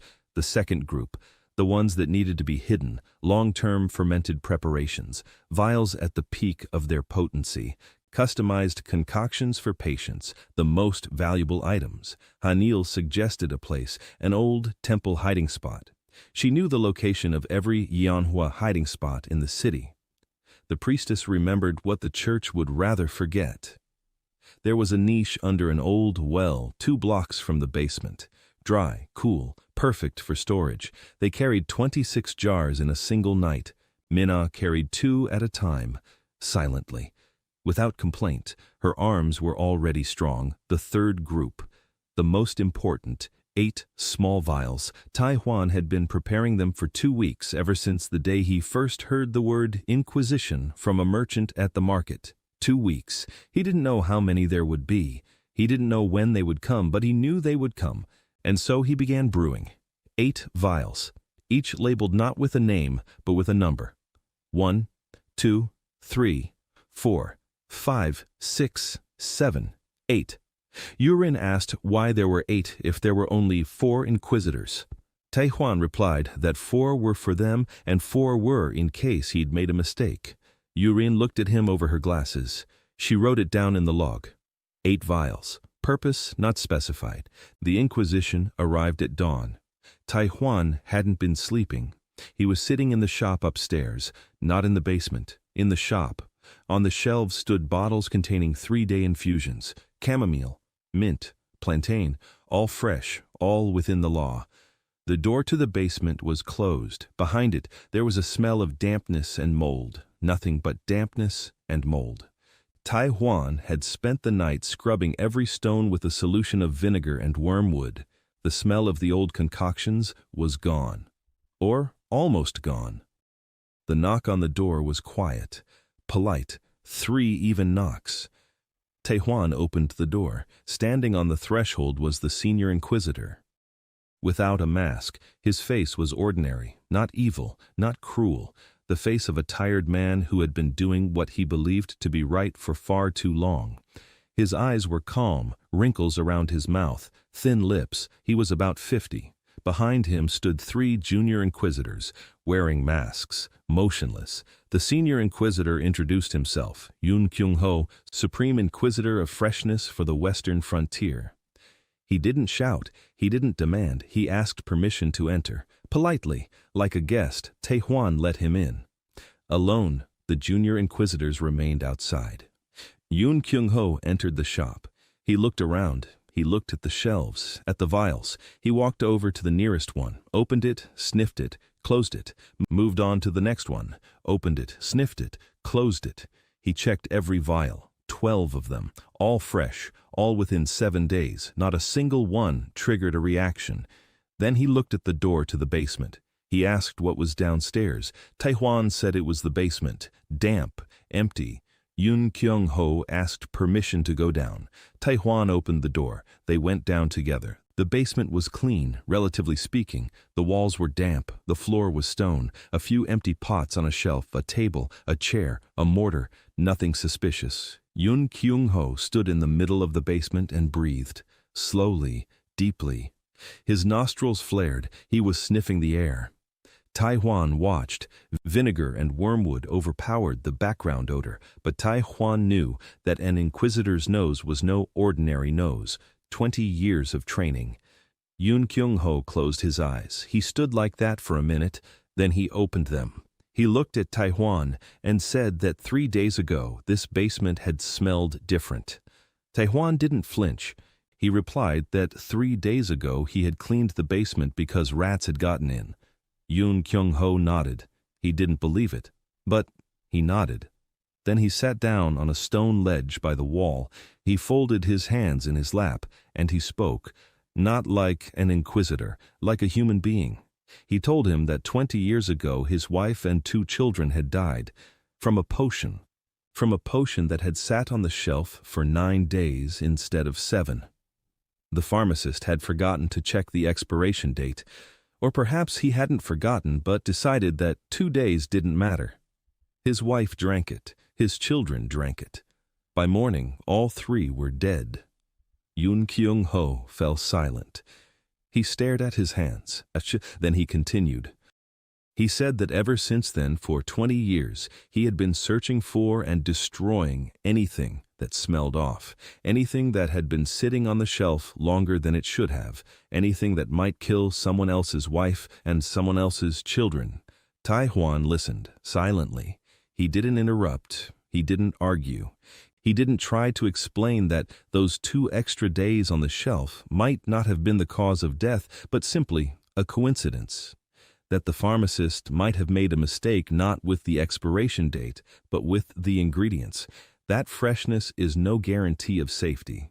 He didn't say any of that, because sitting across from him was a man who had lost his family, and that man didn't want the truth. He wanted order. Order had replaced his grief. Yun Kyung-ho stood up. He said he hadn't found any violations. Technically, he said he knew Tae-hwan was hiding something. He said he could sense it, not with his nose, something deeper. He said he'd be back. Tae-hwan stood up too. He offered tea, fresh, 3 days old, chamomile, no copper spoons, no aging, just tea. Yun Kyung-ho looked at the cup. He sniffed it. He drank slowly, sip by sip. He set the cup down. He walked up the stairs. He stopped at the door. He turned around. He said quietly that they would meet again, and that he would still be obliged to burn him. Tae-hwan stood at the bottom of the stairs and looked up. Light from the doorway fell on Yun Kyung-ho's face. His face looked tired, old, honest. Tae-hwan replied that he would wait. Yun Kyung-ho left. The 3 junior inquisitors followed him. Tae-hwan closed the shop door. He went down to the basement. He sat down on the floor. His hands weren't shaking. That surprised him. Last time, after the inspector left, they had been shaking. Not this time. He looked at the 8 vials standing in the niche behind the stone. He hadn't used a single one. He hadn't needed them. Yun Kyung-ho hadn't come to destroy anything. He'd come to understand, and he hadn't understood, or perhaps he understood all too well. An hour later, everyone returned. Yurin came first, followed by Min-ah, then Han-nul, and last of all, Ji-eun. They stood in the basement and looked at Tae-hwan. He sat on the floor saying nothing. Yurin opened the logbook and made an entry. Visit by Supreme Inquisitor of Freshness Yun Kyung-ho. No violations detected. The vials were not used. Then she closed the logbook and said they needed to talk. Tae-hwan looked up. Yurin said the Inquisitor would return. That next time he wouldn't come alone or with a polite knock. That they didn't need a loophole or a hiding place. They needed protection, real protection. Tae-hwan was silent. He thought. Then he stood up. He walked over to the far shelf. He pulled a jar out from behind a stone. Not one of the 8 vials. Another one, an old one, a dark one. The one that had been standing there since day one. That very one. A pot of licorice root decoction, the first concoction he'd found in this basement. It was now more than 7 months old. He set the pot on the table. He looked at Yurin, then at the others. He said this decoction had been sitting here for 210 days. He said that by all the laws of this world it should be a deadly poison. But it was alive. It had reached a stable plateau. Its activity wasn't declining. It isn't growing. It's staying the same, as if it's waiting. Yurin asked what it was waiting for. Tai Huan said he didn't know, not yet anyway, but he was going to find out. He took a journal out of a niche, placed it on the table next to the pot, opened it to a blank page, looked at Yurin, said that starting tomorrow they would no longer be hiding. They're a pharmacy. They have a journal. They have patients. They have their first batch of the finished product. He asked Yurin to write down the date. Today is day 1. Yurin picked up a pen. Her hand didn't tremble. She wrote it down. Something was dripping outside the basement window. Minna looked up and said it was coming from the roof. It's melting. Winter was ending. Supreme Inquisitor Yun Kyung-ho personally inspected the shop and the basement, but found no formal violations. He told Tai Huan about the death of his family from an expired potion. They didn't even need all 8 vials. Tai Huan decided to stop hiding and declared the basement a pharmacy. Winter was over. Spring brought 2 new people. Kang So-yeon was the first to arrive. She came to kill. Tai Huan didn't know that. He found out later. Much later. So-yeon appeared at the beginning of the 2nd week of spring, a 31-year-old woman, tall, broad-shouldered, short hair, a scar on her chin, another one on the back of her right hand. She walked into the shop as a customer. She looked around. She touched the bottles on the shelves. She went down to the basement. Tai Huan looked up from his mortar and saw her. She was standing on the bottom step. Light from the small window fell on her face. She was beautiful, the kind of beauty that doesn't adorn but warns. Tai Huan noticed 3 things. First, her right hand hung loosely, too loosely, the habit of someone who is ready to reach for a weapon at any moment. Second, her breathing was steady, too steady, controlled.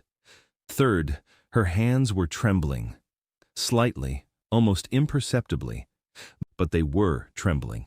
He didn't ask who she was. He didn't ask why she had come. He looked at her hands and said he had something for the tremor. So-yeon froze. She stared at him. He went back to the mortar. He continued grinding. He said her tremor wasn't caused by the cold or by illness. Judging by the nature of the tremor and the way she held her right hand, it was the body's muscle memory from performing the same movement far too often. A strike, or a throw, or a lunge, for many years in a row. Her muscles had memorized the tension and now couldn't relax, even when they didn't need to. So-yeon was silent. She stood on the step. Her right hand no longer hung loosely. She clenched it into a fist. Then she unclenched it. Tai Huan stood up. He walked over to the shelf. He took out a small bottle containing a dark liquid, an ointment, rancid oil, wormwood, camphor, aged for 21 days, for deep muscle spasms. He held out the vial to her. He said it was for whatever she didn't want to talk about. So-yeon looked at the vial, then at Tai Huan, then at the vial again. She reached out her hand, took it, and began to cry. Silently. No sobs. Tears simply streamed down her cheeks and across the scar on her chin, dripping onto the stone floor of the basement. Tai Huan turned away. He went back to the mortar. He gave her time. So-yeon stood on the step and cried for 3 minutes. Then she wiped her face with her sleeve. She tucked the vial into her belt. She climbed the stairs. She left. Tai Huan didn't know there was a dagger in her other sleeve, a poisoned one. The bounty on his head was 40 silver coins, paid by the assistant to the guild's senior master. Se-yeon didn't return the next day, or the day after that, or 3 days later. Tai Huan wasn't waiting. He didn't know he was supposed to wait. She returned a week later, without the dagger, with an empty vial.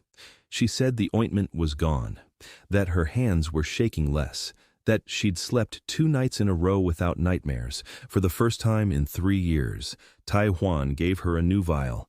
She took it. She sat down on the step. She didn't leave. She sat there and watched him work. Tai Huan worked. He paid no attention, or pretended not to. An hour later, So-yeon said she'd been hired to kill him. Tai Huan stopped pounding the mortar. He looked at her. She was sitting on the step, staring at her hands. Her hands weren't shaking. For the first time in a long time, her hands weren't trembling. She said she wouldn't kill him. Not because he had cured her, but because his basement smelled like her grandmother's house, like herbs and wet stone and something sweet. And that smell had killed something inside her, or brought it back to life. She couldn't figure out exactly what. Tae-hwan was silent. He looked at her. Then he nodded. He asked if she knew who had ordered the hit. So-yeon gave a name. Kim Daik-cheon, assistant to the senior master of the guild. Tae-hwan memorized the name. He asked if there would be others. So-yeon said yes. If she didn't carry out the order, they'd resell it. To another hunter, one who wouldn't drink his ointment and cry on the steps. Tae-hwan nodded. He went back to work. So-yeon sat on the step until evening. Then she stood up. She said she'd wait by the door, outside. Tae-hwan asked why. She said it was safer by the door than inside, for those inside. Tae-hwan understood. He nodded. So-yeon went outside and sat on a rock by the shop entrance. She sat there until morning. When Yurin arrived in the morning, she saw a woman with a scar by the door. Yurin looked at her. So-yeon looked at Yurin. Yurin asked who she was. So-yeon said she was here now. Yurin looked at Tae-hwan. Tae-hwan shrugged and went back to the pots. The second person of spring was Jessica Moon. She appeared in a completely different way. Tae-hwan found her himself, or rather, he found her work. At the market in the lower quarter, he saw a stall selling ointments, simple ones, rough, but made properly. He stopped. He sniffed one. The base was fat. The melting point was right. The consistency was even. Someone knew what they were doing. A young woman stood behind the counter. 22 years old, dark-skinned, dark hair tied back in a ponytail, brown eyes, large, wary. She looked at Tae-hwan as if he were a potential thief. He asked who had made the ointments. She said she had made them herself. He asked where she'd learned to make them. She said her mother had taught her. He asked where her mother was from. She fell silent. Then she said her mother was from the coast, from the far coast, overseas. Tae-hwan looked at her more closely. Half-blood, a mix of local features and something else. Broad cheekbones, but fair skin. Dark hair, but an unusual eye shape. He asked if she knew what it meant to boil tools. Jessica dropped the ointment she was holding. She picked it up. She looked at him. She said yes, that her mother had taught her to boil knives before cutting, that the locals considered it a whim, that she'd been kicked out of 3 markets for it. Tae-hwan said it wasn't a whim, that it was sterilization, that microorganisms die at boiling temperature. He paused. Jessica looked at him with an expression he recognized, because he'd seen it in the mirror for 3 years in the Incheon lab. The expression of someone hearing for the first time that their madness has a name. He invited her to the basement. She came the next day. She looked around the lab. She touched the scales. She sniffed every jar. She asked 20 questions in 10 minutes. Tae-hwan answered them all. She asked 20 more. Yurin watched from behind a journal, Mina from behind a mortar, Hanil from her corner, Ji-un from the doorway, So-yeon from the street through the window. 6 women watched Jessica Moon as she stood in the middle of the basement arguing with Tae-hwan about the denaturation temperature of protein as equals. Ji-un leaned toward Mina and whispered that she didn't like this newcomer. Mina didn't reply, but her hand gripped the pestle little tighter. Kang So-yeon had come to kill Tae-hwan on orders from the guild's senior master's assistant, but she couldn't bring herself to raise the dagger and ended up guarding the basement instead. Jessica Moon, a half-breed with knowledge of local botany and overseas hygiene, became the first person in the world of Hyunmyeong capable of arguing with Tae-hwan on equal terms. The summer of that first year was when Taiwan stopped being a basement pharmacist and became something else, something that didn't yet have a name. By the start of summer, he had 7 people working with him. Yurine at the journal, Minna at the mortar, Han-il managing the treatment regimens, Ji-eun out on the streets, and So-yeon at the door. Jessica was at the second table, and he himself was in the center. 7 people and 120 patients who came every week. The basement couldn't accommodate them all, neither could the shop upstairs. Taiwan made a decision that was difficult for him. He split up the pharmacy. He didn't close it. He split it up. The basement remained the laboratory, the place where he worked and where the concoctions matured. The shop upstairs became the reception area, the place where Yurine kept records and where patients waited. And Jessica opened a second location 2 blocks away in a small room above a laundromat. It was warm, dry, and had a window. Jessica saw general patients herself, scrapes, burns, colds, and upset stomachs, anything that didn't require lengthy fermentation or a personalized approach. Taiwan checked every formula she prepared, every dosage, every prescription. For the first month, he came to see her every evening, and for 2 hours they went over the day's cases. Jessica argued a lot and loudly. She disagreed with his method of aging the remedies. She said it took too long, that people were dying while his pots were aging, that her mother had treated people with boiling, cleanliness, and fresh herbs, and it had worked. Taehwan listened. He nodded. Then he showed her 2 pots side by side. One was fresh, one had been aging for 2 weeks. He let her smell both. He asked her to describe the difference. Jessica sniffed. She described it. She had a good nose, not like his, but good. She could sense the difference. She couldn't explain it, but she could feel it. Taiwan explained, slowly, using kitchen metaphors because they had no other common words. He said that a fresh infusion was like dough, and aged tea is like bread. Dough is nourishing, so is bread, but bread has been through the fire and become something else. The time it takes for tea to steep is like fire, only slow, very slow. Jessica listened. She didn't agree. Then she tried it. She set her own blends aside to age. She checked them after a week, after 2. She saw the result, and she argued again. But differently this time. Not denying, but clarifying. Not in opposition, but from within.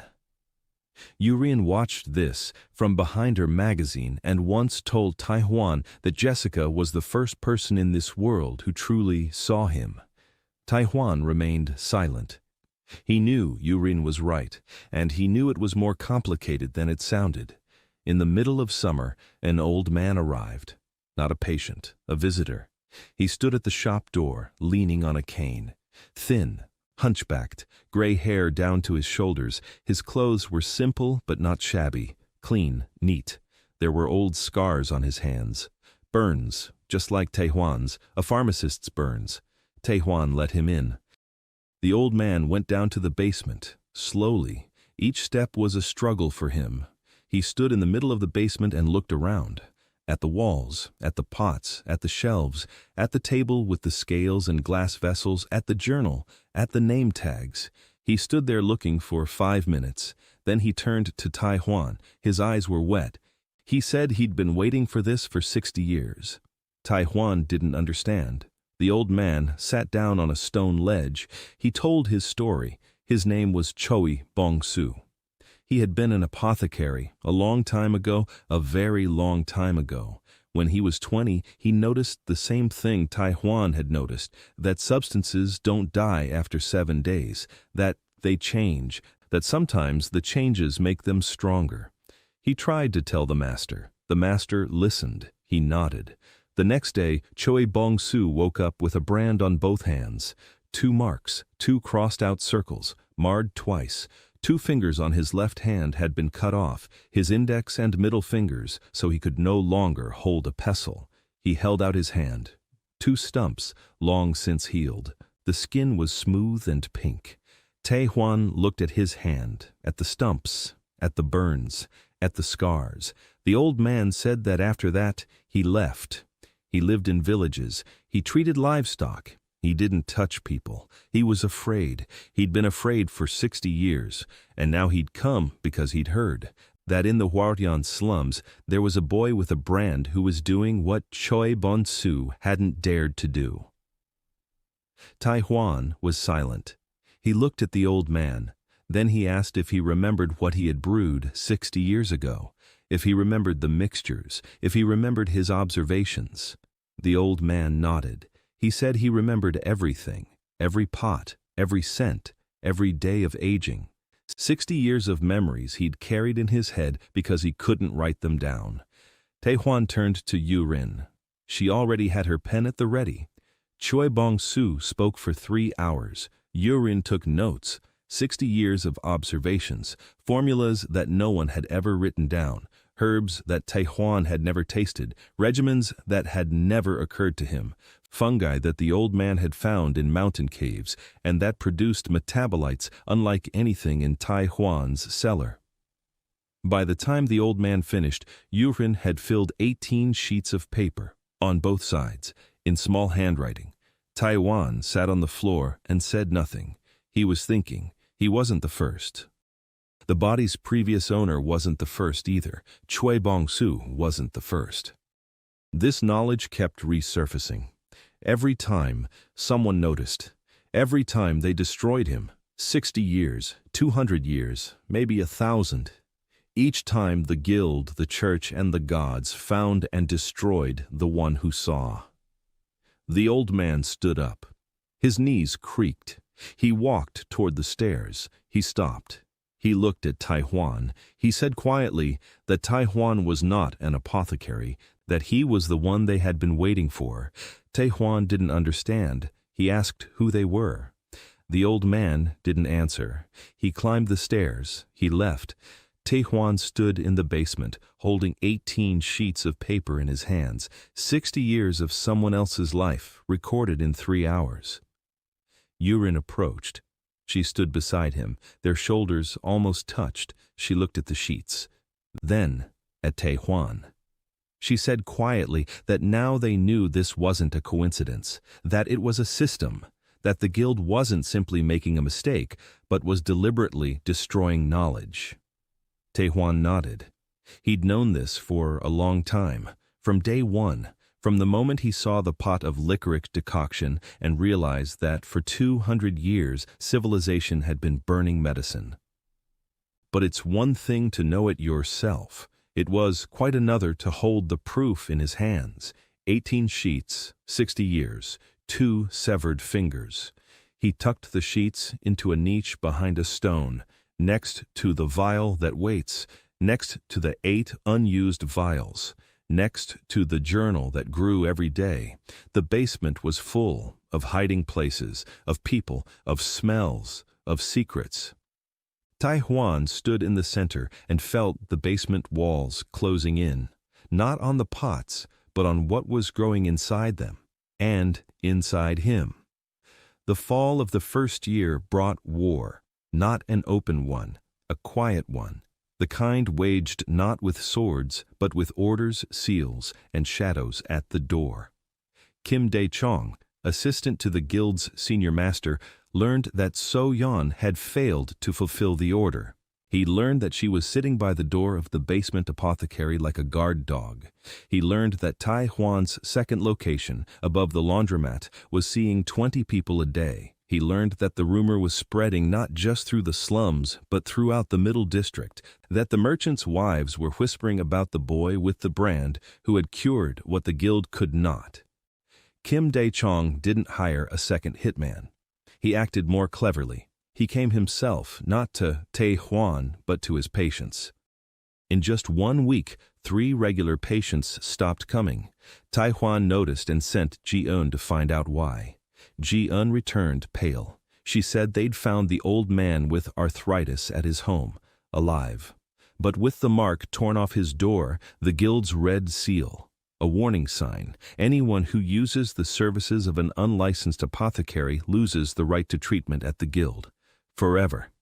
For the poor in the slums, this meant nothing. They couldn't afford the guild's services anyway, but for merchants in the Middle District, it was a death sentence. A merchant without the right to guild potions is a merchant without insurance, without medical care for their family, without antidotes for the road. 7 more left during the second week, all from the Middle District. Tai Huan stood in the basement, staring at the pots bearing names that no one would ever claim. 7 pots, 7 names, 7 individually tailored concoctions, aged for weeks. Yurin recorded it in the log. The loss of 7 patients, reason, pressure from the guild. Then she looked up and said that this was only the beginning. Tai Huan knew. Kim Dae-chong wouldn't stop at intimidation. The next step would be harsher. The next step came 3 days later. Jessica was arrested, not by the guild, by the city guard. Officially, for trading without a license. Her room above the laundromat was sealed off. The ointments were confiscated. Jessica herself was taken to the city guard barracks. Tai Huan found out from Ji-un. He stood in the basement, and for the first time in a long while, his hands trembled. Not from fear, from anger. A quiet, deep anger, the kind that doesn't scream but counts. He sat down at the table. He took a blank sheet of paper and a quill. He began to write. Not a prescription, not a complaint. A list. Names, dates, facts. Yo-rin, who knew the guild's figures for the past 5 years. Hanil, who knew the location of every temple hiding place. So-yeon, who knew the name of the client. Choi Bong-soo, who remembered 60 years of suppressed knowledge.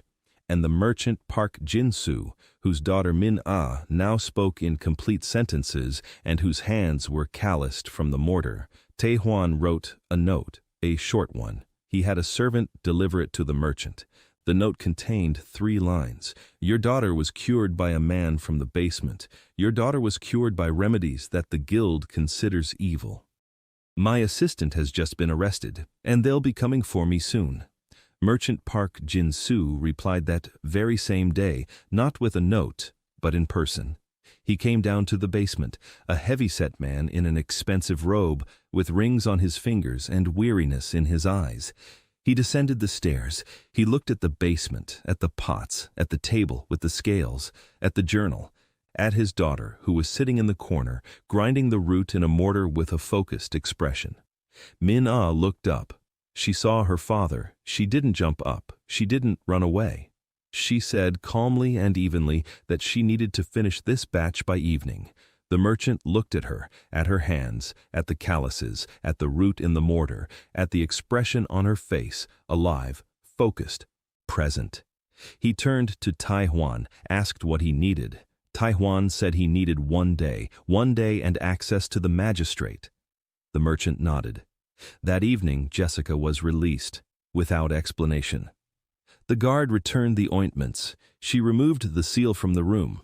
Jessica came down to the basement, angry, with a bruise on her cheekbone. She said they'd interrogated her. They asked how she knew about pharmacy. They asked who had taught her. They asked about Tai Huan. She didn't say anything. Tai Huan examined the bruise. He gave her the ointment, the very same one. Rancid oil with wormwood. Jessica took it. She rubbed it on. She looked at him and said she had her own ointment for bruises. A better one. Tai Huan smiled. For the first time that week. But the pressure didn't let up. Kim Dae-chong changed his tactics. If he couldn't intimidate the patients and couldn't arrest the assistant, he could strike at the most vulnerable spot. The ingredients. A week later, Ji-yun came running with news. At the market in the lower quarter, guards were inspecting every herb vendor, every bunch of dried thyme, every root, every bag of bark. Anyone selling without the guild's seal loses their spot in the market. The guild seal costs money that small-time merchants don't have. In 2 weeks, 9 herb merchants had left the market. Tai Huan lost access to half of his ingredients. He stood in the basement, staring at the half-empty shelves. Jessica stood beside him, in silence. Then she said she knew some places, wild ones. Beyond the city wall, where things grow that aren't found at the market, where no guild can stamp a time bush. Tae Hwan looked at her. She was right. The market is under our control. Nature isn't. The next morning, Jessica and Ji-eun went beyond the wall. They returned by evening. 2 sacks, thyme, St. John's wort, valerian root, wild mint, chamomile, willow bark, all fresh, all free, all outside the guild's jurisdiction. Tae Hwan laid out their haul on the table. He sniffed it, sorted it, set some aside. Urine recorded each type, collection site, time, and condition. Han-il sorted them by storage requirements. Minna began grinding the first batch. So-yeon sat by the door, sharpening a knife. She sharpened it every evening, not because the knife was dull, because her hands remembered the habit. Only now they didn't tremble. Tae Hwan watched them all, the 7 people in the basement, in the shop, by the door, and behind the wall. And he realized that this was no longer just a pharmacy.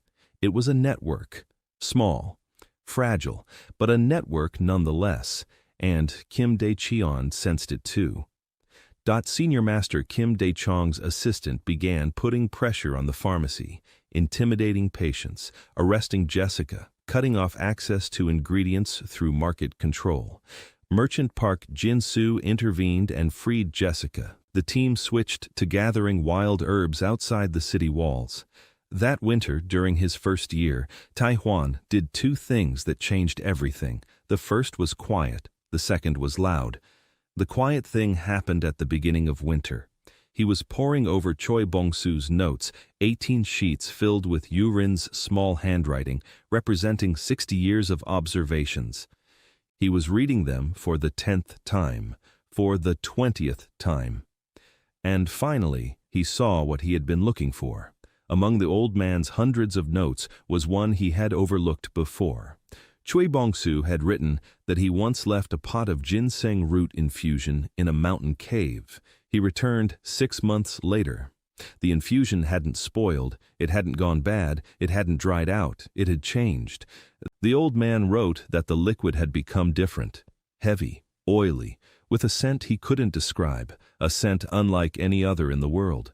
The old man tasted a drop on his tongue and felt something pass through his body. Not warmth, not cold, something else entirely, as if the liquid remembered. It remembered that it was a root. It remembered the earth in which it grew. It remembered the rain, it remembered the sun. Choi Bong-soo was frightened. He poured out the infusion, he smashed the pot, he left the cave, and, for 60 years, he regretted it. Tae Hwan read this note, and goosebumps rose on his arms. The memory of the substance.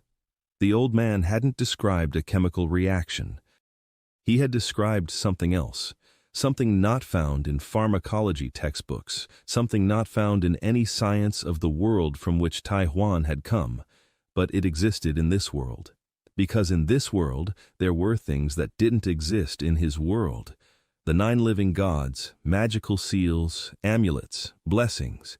This world operated by different rules, and if substances here could remember, if a curse was not destruction but the awakening of memory, then what did a substance recall after being left undisturbed for long enough? And why had the 9 gods banned this 2,000 years ago under penalty of death? Tae Hwan took the jar of waiting out of the niche, a pot containing licorice root decoction that was now over a year old. He opened the lid. He sniffed. The scent had changed. It hadn't become stronger or weaker. It had become different, deeper, denser, with an overtone that hadn't been there before. It was as if a voice had been added to a familiar melody, a voice that sounded not from outside but from within his skull. He closed the lid. He put the pot back. His hands were ice cold, not from the cold of the basement, from the realization. If this were true, if substances remember, if a sufficiently long aging process forces them to recall what they were before they became substance, then the 9 living gods were once ordinary matter as well, ordinary created flesh, which became divine through some process, if these gods were once human, or something even simpler, and if matter can remember that. Then matter that remembers deeply enough can also remember that the gods are mortal, and if a god were to drink such a substance, he would remember this as well, and he would die from his own memory. Tai Huan sat in the basement, staring at the pot. His scientific mind told him this was nonsense. His body, in which he had been living for a year now, told him it was true. He kept this to himself. He didn't tell anyone, not to Yurin, not to Jessica, not to anyone. Some things must mature in silence, like the potions in the far corner of the shelf. The second thing happened in the middle of winter. Loudly, at night, a boy was brought into the basement. Skinny, about 12 years old, a woman lay in his arms. No, the boy was in the woman's arms. No, the boy was carrying the woman. A skinny 12-year-old boy was carrying his mother on his back. She weighed twice as much as he did. He made it to the shop door. He fell to his knees. His mother slid off his back onto the pavement. So-yeon caught her, carried her inside, took her down to the basement. Tai Huan examined the woman. Bad, very bad. Fever, delirium. Her breath smelled sweet and heavy. Her skin was gray. Her pulse was rapid, weak.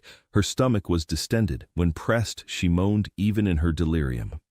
Tai Huan asked the boy questions. The boy answered through his tears. His mother had fallen ill a week ago. It started with chills, then a fever, then stomach pain. She went to the guild's apothecary. He gave her a fourth circle potion. It got worse. Tai Huan asked what kind of potion it was. The boy didn't know, but he described its color and smell. Tai Huan recognized it through his body's muscle memory, a fever potion. A standard one, broad spectrum, useless for an abdominal infection, like giving aspirin for appendicitis. Tai Huan didn't have a ready-made formula for her case, nothing suitable on the shelves, nothing in the secret stash. He stood up. He looked at the shelves, at the pots, at the vials, 3 different ones. He knew which ones they were. 12-day milk thistle for the liver, 9-day thyme with fungal metabolites, 20-day licorice for inflammation. None of them alone would solve the problem. Together, he had never mixed the 3 aged concoctions at the same time. He didn't know how they interacted. He didn't know the dosage for the combination. He didn't know the side effects, but the woman was dying. Here. Now. On the floor of his basement. He took the 3 vials off the shelf. He set them on the table. He took a cup. He poured warm water into it. He added milk thistle 3 drops, thyme 2 drops, licorice root 1 drop. He stirred it. He added a pinch of salt. Then he opened his jar of honey, the very one he'd been saving. He took out a spoon, added the honey, stirred it again. He stood over the cup, and his hands didn't tremble. He was calm, with that eerie calm of a lab technician who knows that the next 10 seconds will decide everything. He handed the cup to the boy, explained, "Every 2 hours, 1 sip, no more. If he moans after a sip, give him water and wait. If he stops moaning, give him another sip in an hour. Bring the cup back in the morning." The boy took the cup with both hands. He looked at Tai Huan with teary eyes. He nodded. So-yeon helped lift his mother onto the boy's back. He walked off into the night. Tai Huan stood by the door and watched him go. Yurin stood beside him, silently. Then she made a note in the log. Emergency case, a combination of 3 aged concoctions. Outcome unknown. The mother lived until morning, and until the next morning, and until the 3rd day. On the 4th day, the boy came with an empty bowl. The mother got up. The fever was gone. The pain was gone. She ate the broth. Tai Huan took the bowl. He washed it. He gave the boy a new portion. Same routine. The boy left. He came every day with an empty bowl, a week, 2, a month. His mother recovered completely. The boy kept coming, every morning with a clean bowl. Tai Huan asked why. The boy said he wanted to help. Tai Huan looked at his hands, small, dirty, strong, hands that had carried his mother halfway across the city. He gave him a mortar. From Chebongsu's notes, Tai Huan realized that prolonged aging awakens a substance's memory and that this was precisely what the 9 gods had forbidden 2,000 years ago. That night, he saved a dying woman by mixing 3 aged concoctions for the first time. Her son began coming every day with an empty bowl and became his assistant. Spring of the 2nd year began with an encounter Tai Huan hadn't planned. He was returning from the hiding place by the well. He was carrying 2 pots of concoctions that had been aging for 4 months. It was early morning. Fog. The streets were empty. He was walking along the wall when he caught a scent. Ozone, the fresh, sharp smell of ozone, like after a thunderstorm, only there had been no thunderstorm. He stopped. A figure stood ahead at the intersection, tall, motionless, dressed in white. The light around the figure was strange, not brighter than the surrounding area, different, as if the air near it were denser. Tai Huan set the pots down on the ground. Slowly, the figure turned toward him. The face was handsome, male, young, with eyes that didn't blink. Not once during the entire time Tai Huan was looking at him. One of the 9 living gods, not Yonhua, another one. Tai Huan didn't know his name. His body's muscle memory was silent. The body's former owner had never seen this god. The god stood and watched. Then he tilted his head, just a little, like a dog that had heard a strange sound. And he said one sentence, that Tai Huan smelled wrong.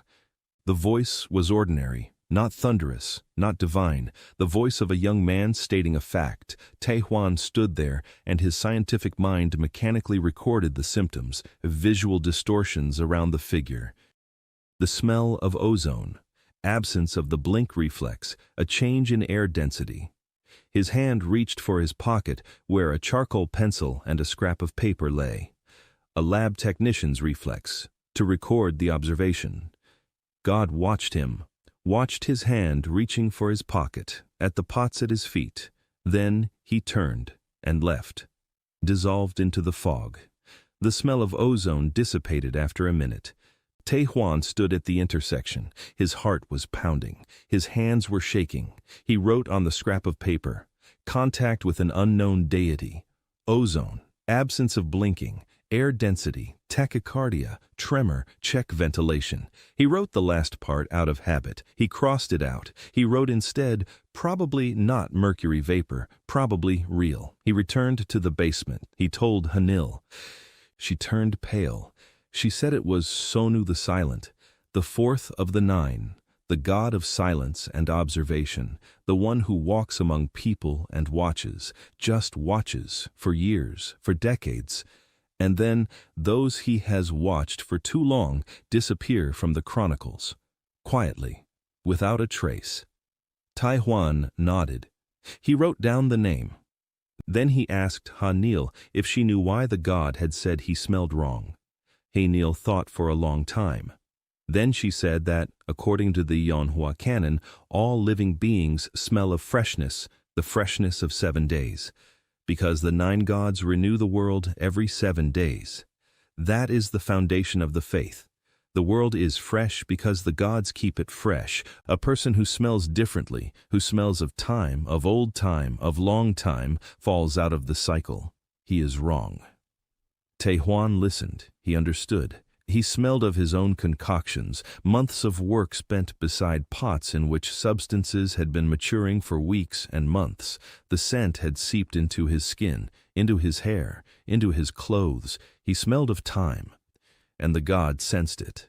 From that day on, Tai Huan began to work faster, not because he was in a hurry, because he understood. The clock is ticking. Sonu saw him, Sonu remembered, and Sonu will tell the others. Or maybe not. He'll just watch until he makes up his mind. Tai Huan expanded his network, a second city, the village of Miryong, a 2-day journey away. Jessica went there. She opened a shop, a small one, a quiet one, disguised as a laundromat. Laundry and ointments. Those in the know understand. The 3rd city, the port of Talsu. There, Ji-eun found a contact, an old fisherwoman who had spent her whole life treating sailors with her herbal concoctions and whom no one bothered because without her the ships wouldn't leave the port. Tai Huan sent her through Ji-un 3 jars and a note with instructions. The fisherwoman read it, she tried it. A month later, she sent a note back. One word: it works. By the summer of the second year, the secret pharmacies were operating in 3 cities. 20 people knew about them. 200 used them. Tai Huan slept only 4 hours a day. He worked, he brewed, he checked. He took notes. Yurin was already keeping 3 journals, thick ones, stitched with thread, written on both sides. Anil monitored the hideouts in Huarian and was responsible for the storage protocols at each one. Mina prepared the raw materials silently and precisely. Her hands had become firm and steady. Soyeon provided security and gathered intelligence. She had her own people now. Former mercenaries, former debtors, those whom Tai Huan had cured, or those whom the people Tai Huan had cured had in turn cured. The network was growing quietly, like mold on a wall, like fungus in a warm corner, like fermentation in a sealed jar. Tai Huan thought about this and smiled. His pharmacy had become in itself what he was doing, a concoction maturing in the dark, slowly, imperceptibly, and growing stronger with each passing day. One night, Yurin sat at the table, transcribing entries from the second journal into the third. Tai Huan sat across from her, checking the formula for a patient from Mirion. Their hands reached for the same vial at the same time. Their fingers touched. Both froze. Yurin didn't pull her hand away. Tai Huan didn't pull his away either.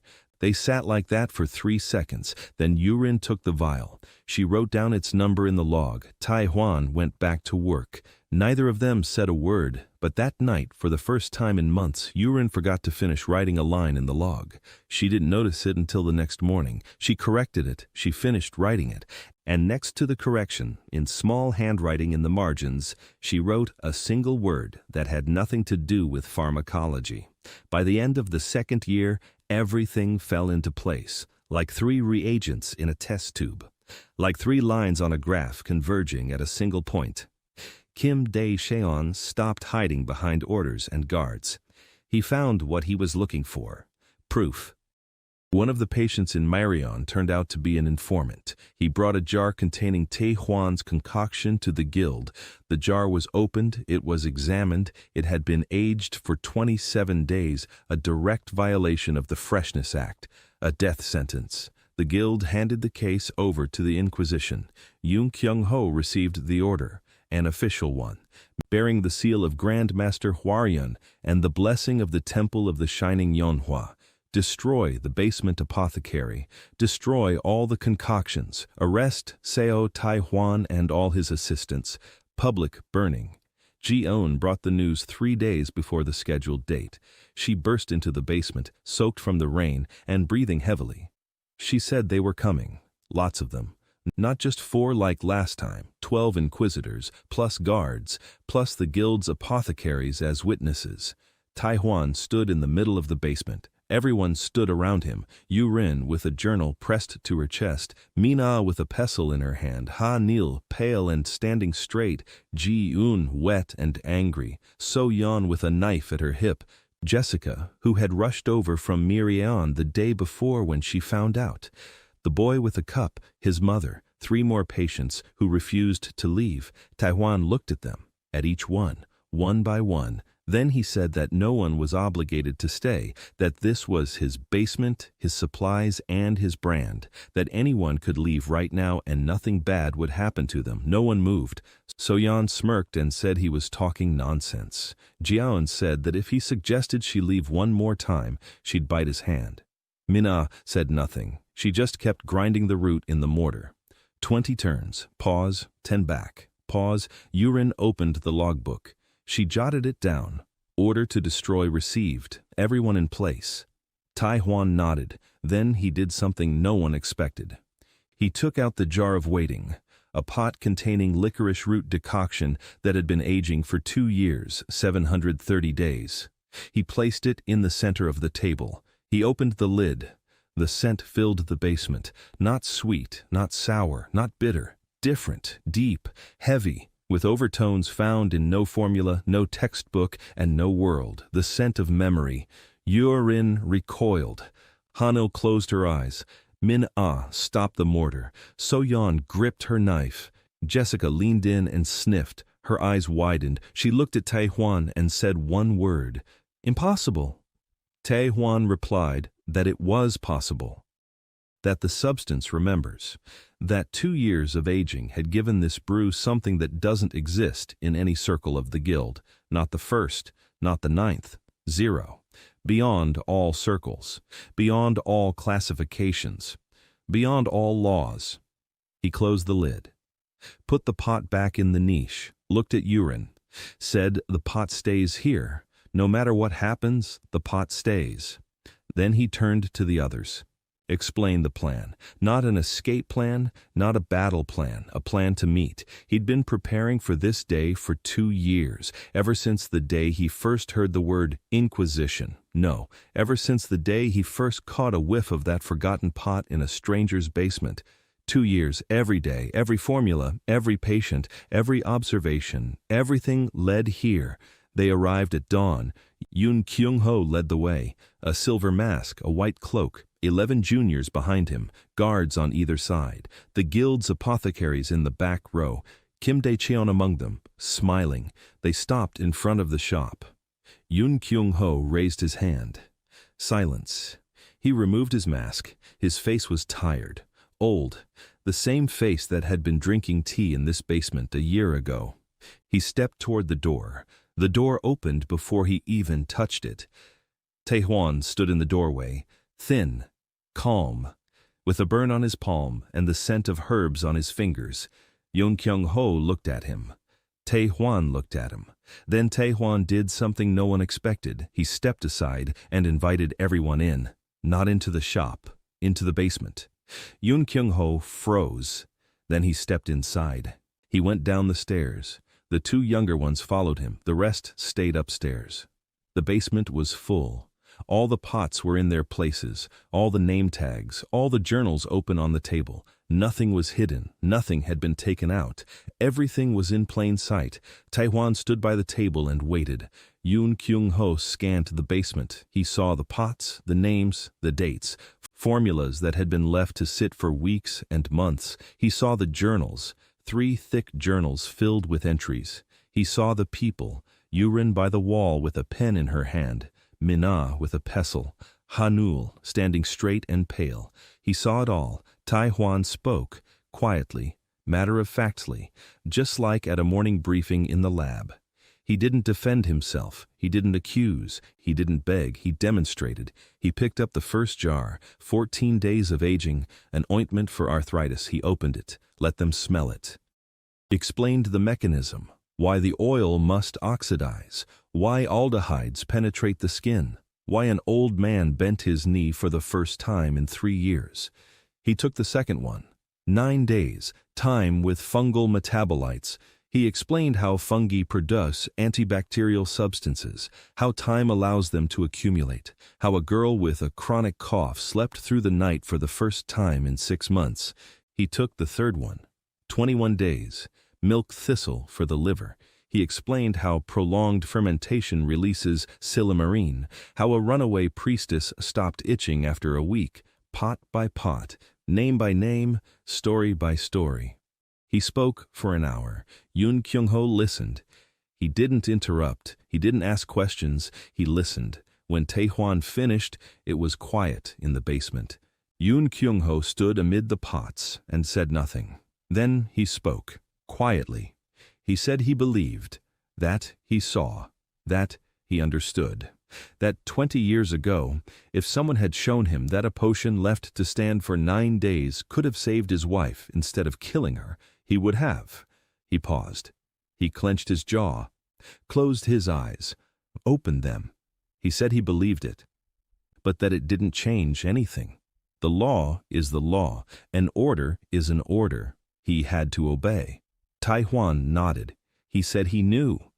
Then he asked for one thing. He asked Yoon Kyung-ho to wait until tomorrow, just one day, 24 hours. Yoon Kyung-ho asked why. Tae-hwan said that tomorrow morning every person whose name is written on these pots would come here, on their own, and each one would tell the Inquisitor to his face that this pot had saved his life, and then Yoon Kyung-ho could burn them, if he could. Yoon Kyung-ho looked at him for a long time. Then he nodded. He climbed the stairs. He went out onto the street. He told the younger men that the execution was postponed for a day. Kim Da-chong began to object. Yoon Kyung-ho looked at him. Kim Da-chong fell silent. They arrived at dawn, not the Inquisitors, the patients. Tae-hwan hadn't called for them. He hadn't sent messengers. He hadn't asked. Ji-eun found out that night that the Inquisition was standing by the shop and ran through the slums. She knocked on every door. She said 3 words, "Morning, the shop, come." But Ji-eun only managed to make her way through the Hwaryan slums. She didn't go to the middle district. She didn't travel to Myeryong. She didn't make it to the port of Talsu. They came on their own. The first to arrive was the old man with arthritis, the very same one. The one who hadn't been able to bend his knee for 3 years. He came with his grandson. He stood at the shop door, leaning on a cane. But he was standing, on his own 2 feet. Then Ji-eun's mother arrived, a quiet woman with lifeless eyes that were no longer lifeless. Then a fisherman from the pier, a laundress from the neighborhood by the river, a merchant from the lower market, his wife, their daughter. The boy with the cup came with his mother. His mother walked on her own 2 feet, the very same mother he had carried on his back halfway across town on that winter night. She walked, holding the cup in her hands, clean, empty, the very same cup the boy used to bring every day. They lined up along the street, silently, without shouting, without banners. They just stood there, one after another, with pots in their hands, with bubbles in their pockets, with stickers bearing their names. By sunrise, there were 70 of them. By mid-morning, 100. Then people came from Myeryong. 4 of them. They'd been walking for 2 days. They brought pots with them. Then from Talsu, 2 of them, a fisherwoman and her assistant. They stood there in silence. Yoon Kyung-ho stood in front of the shop door and watched. His face was expressionless. The mask lay in his hand. He didn't put it on. 11 junior inquisitors stood behind him. Guards flanked him. Kim Da-chong was in the back row. His smile had long since vanished. Tae-hwan stepped out onto the threshold. He looked out onto the street, at the people standing in the morning light with their pots and vials, at the faces he knew, every single one, individually, by name, by illness, by scent, by the way they breathe in the morning and cough in the evening. He looked at Yoon Kyung-ho. He said what he had promised, that each of these people would tell him to his face. Yoon Kyung-ho nodded, and they began to speak. The old man said his knee was bending. The boy's mother said she was alive. The fisherman said his wound had healed. The laundress said her son had stopped urinating blood. The merchant said his wife was sleeping without screaming. Each spoke 1 or 2 sentences. Briefly, simply, without fanfare, like people who aren't used to speaking in public.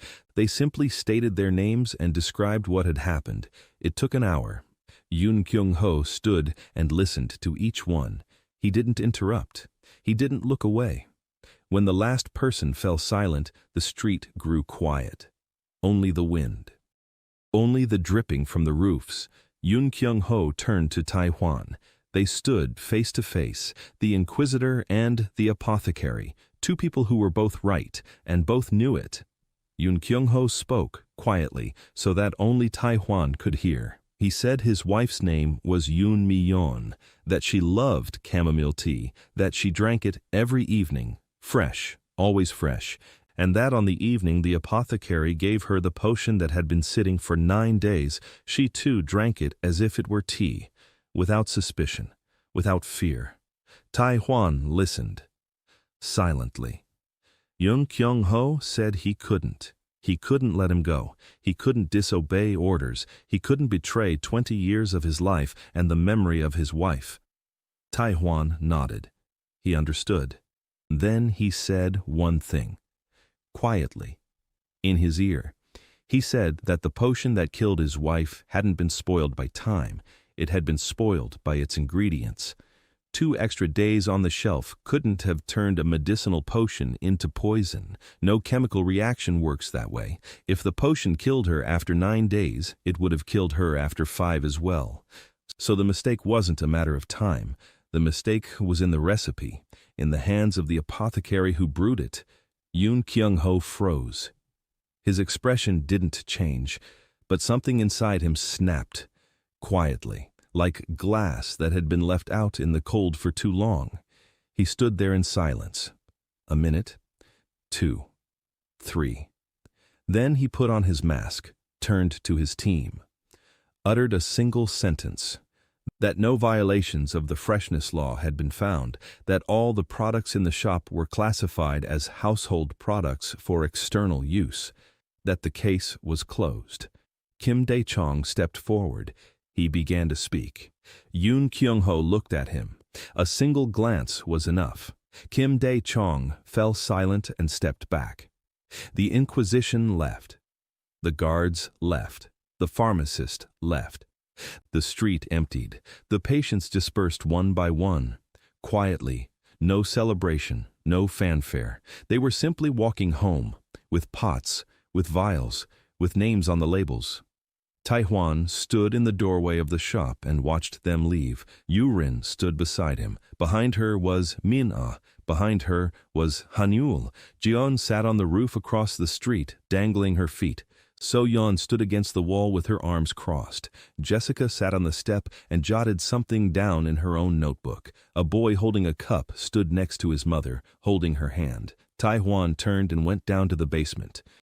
He sat down at the table. He looked at the jar that waits, a pot of licorice decoction, 2 years, 730 days. He didn't open it, not today. The pot was waiting, and Tae-hwan was waiting. Both knew that the time had not yet come, that somewhere on the other side of the continent, Yeonhwa the Radiant was no longer just sneezing. She was coughing, quietly, at night. For the first time in her life, she felt something in her throat that shouldn't be there, a taste, bitter, sweet, with a hint of licorice, the taste of something very old. Tae-hwan didn't know this. He sat in the basement and did what he did every day. He took an empty pot off the shelf, clean, washed. He poured in water, added herbs, closed the lid, placed it in the far corner of the table, wrote the date on a sticker, today, day 1. Yurin went down to the basement. She sat across from him, opened a journal, dipped her pen in ink, looked at Tae-hwan. He looked at her. Their fingers didn't touch. There was no need for that. Between them lay a journal filled on both sides with small, precise handwriting. 2 years of work, hundreds of names, thousands of observations. Every line was proof that a curse isn't the end. Yurin wrote, new batch, pot number 341, the beginning of the incubation period. Tae-hwan looked at his hands that weren't his own, with a burn on the palm, with calluses on the fingertips, with stains from chemicals, hands that 2 years ago had been thin, dirty, and weak, hands that were now different, not stronger, not cleaner, just different, familiar, his own. He clenched his fingers into a fist, unclenched them, unclenched them. Then he said quietly, not out loud, but to himself, that corruption isn't a sin. Corruption is a stage, and that stage is only just beginning. Behind the wall, the guild bell rang. The same bell that had marked his expulsion 2 years ago, the same sound, the same city, the same basement, but not the same person. Tae-hwan returned to the pots. Yurin returned to her journal. Min-ah came down with a pestle. Han-il brought in a new batch of roots. Ji-eun rushed in from the street and tossed a bunch of wild thyme onto the table. So-yeon took her post by the door. Somewhere upstairs, Jessica was opening her shop in Mirian. Somewhere in the harbor, a fisherwoman was setting out her pots. Somewhere on the other side of the continent, a goddess was coughing. And in the basement, it smelled of herbs and wet stone and honey and thyme. And the 341st pot bubbled quietly, a gurgle every 3 seconds, slow, lazy, patient. Just like everything, so Taiwan did. The apothecary from the basement. Who knew one thing that no one else knew? That the most powerful medicine is the one that knows how to wait.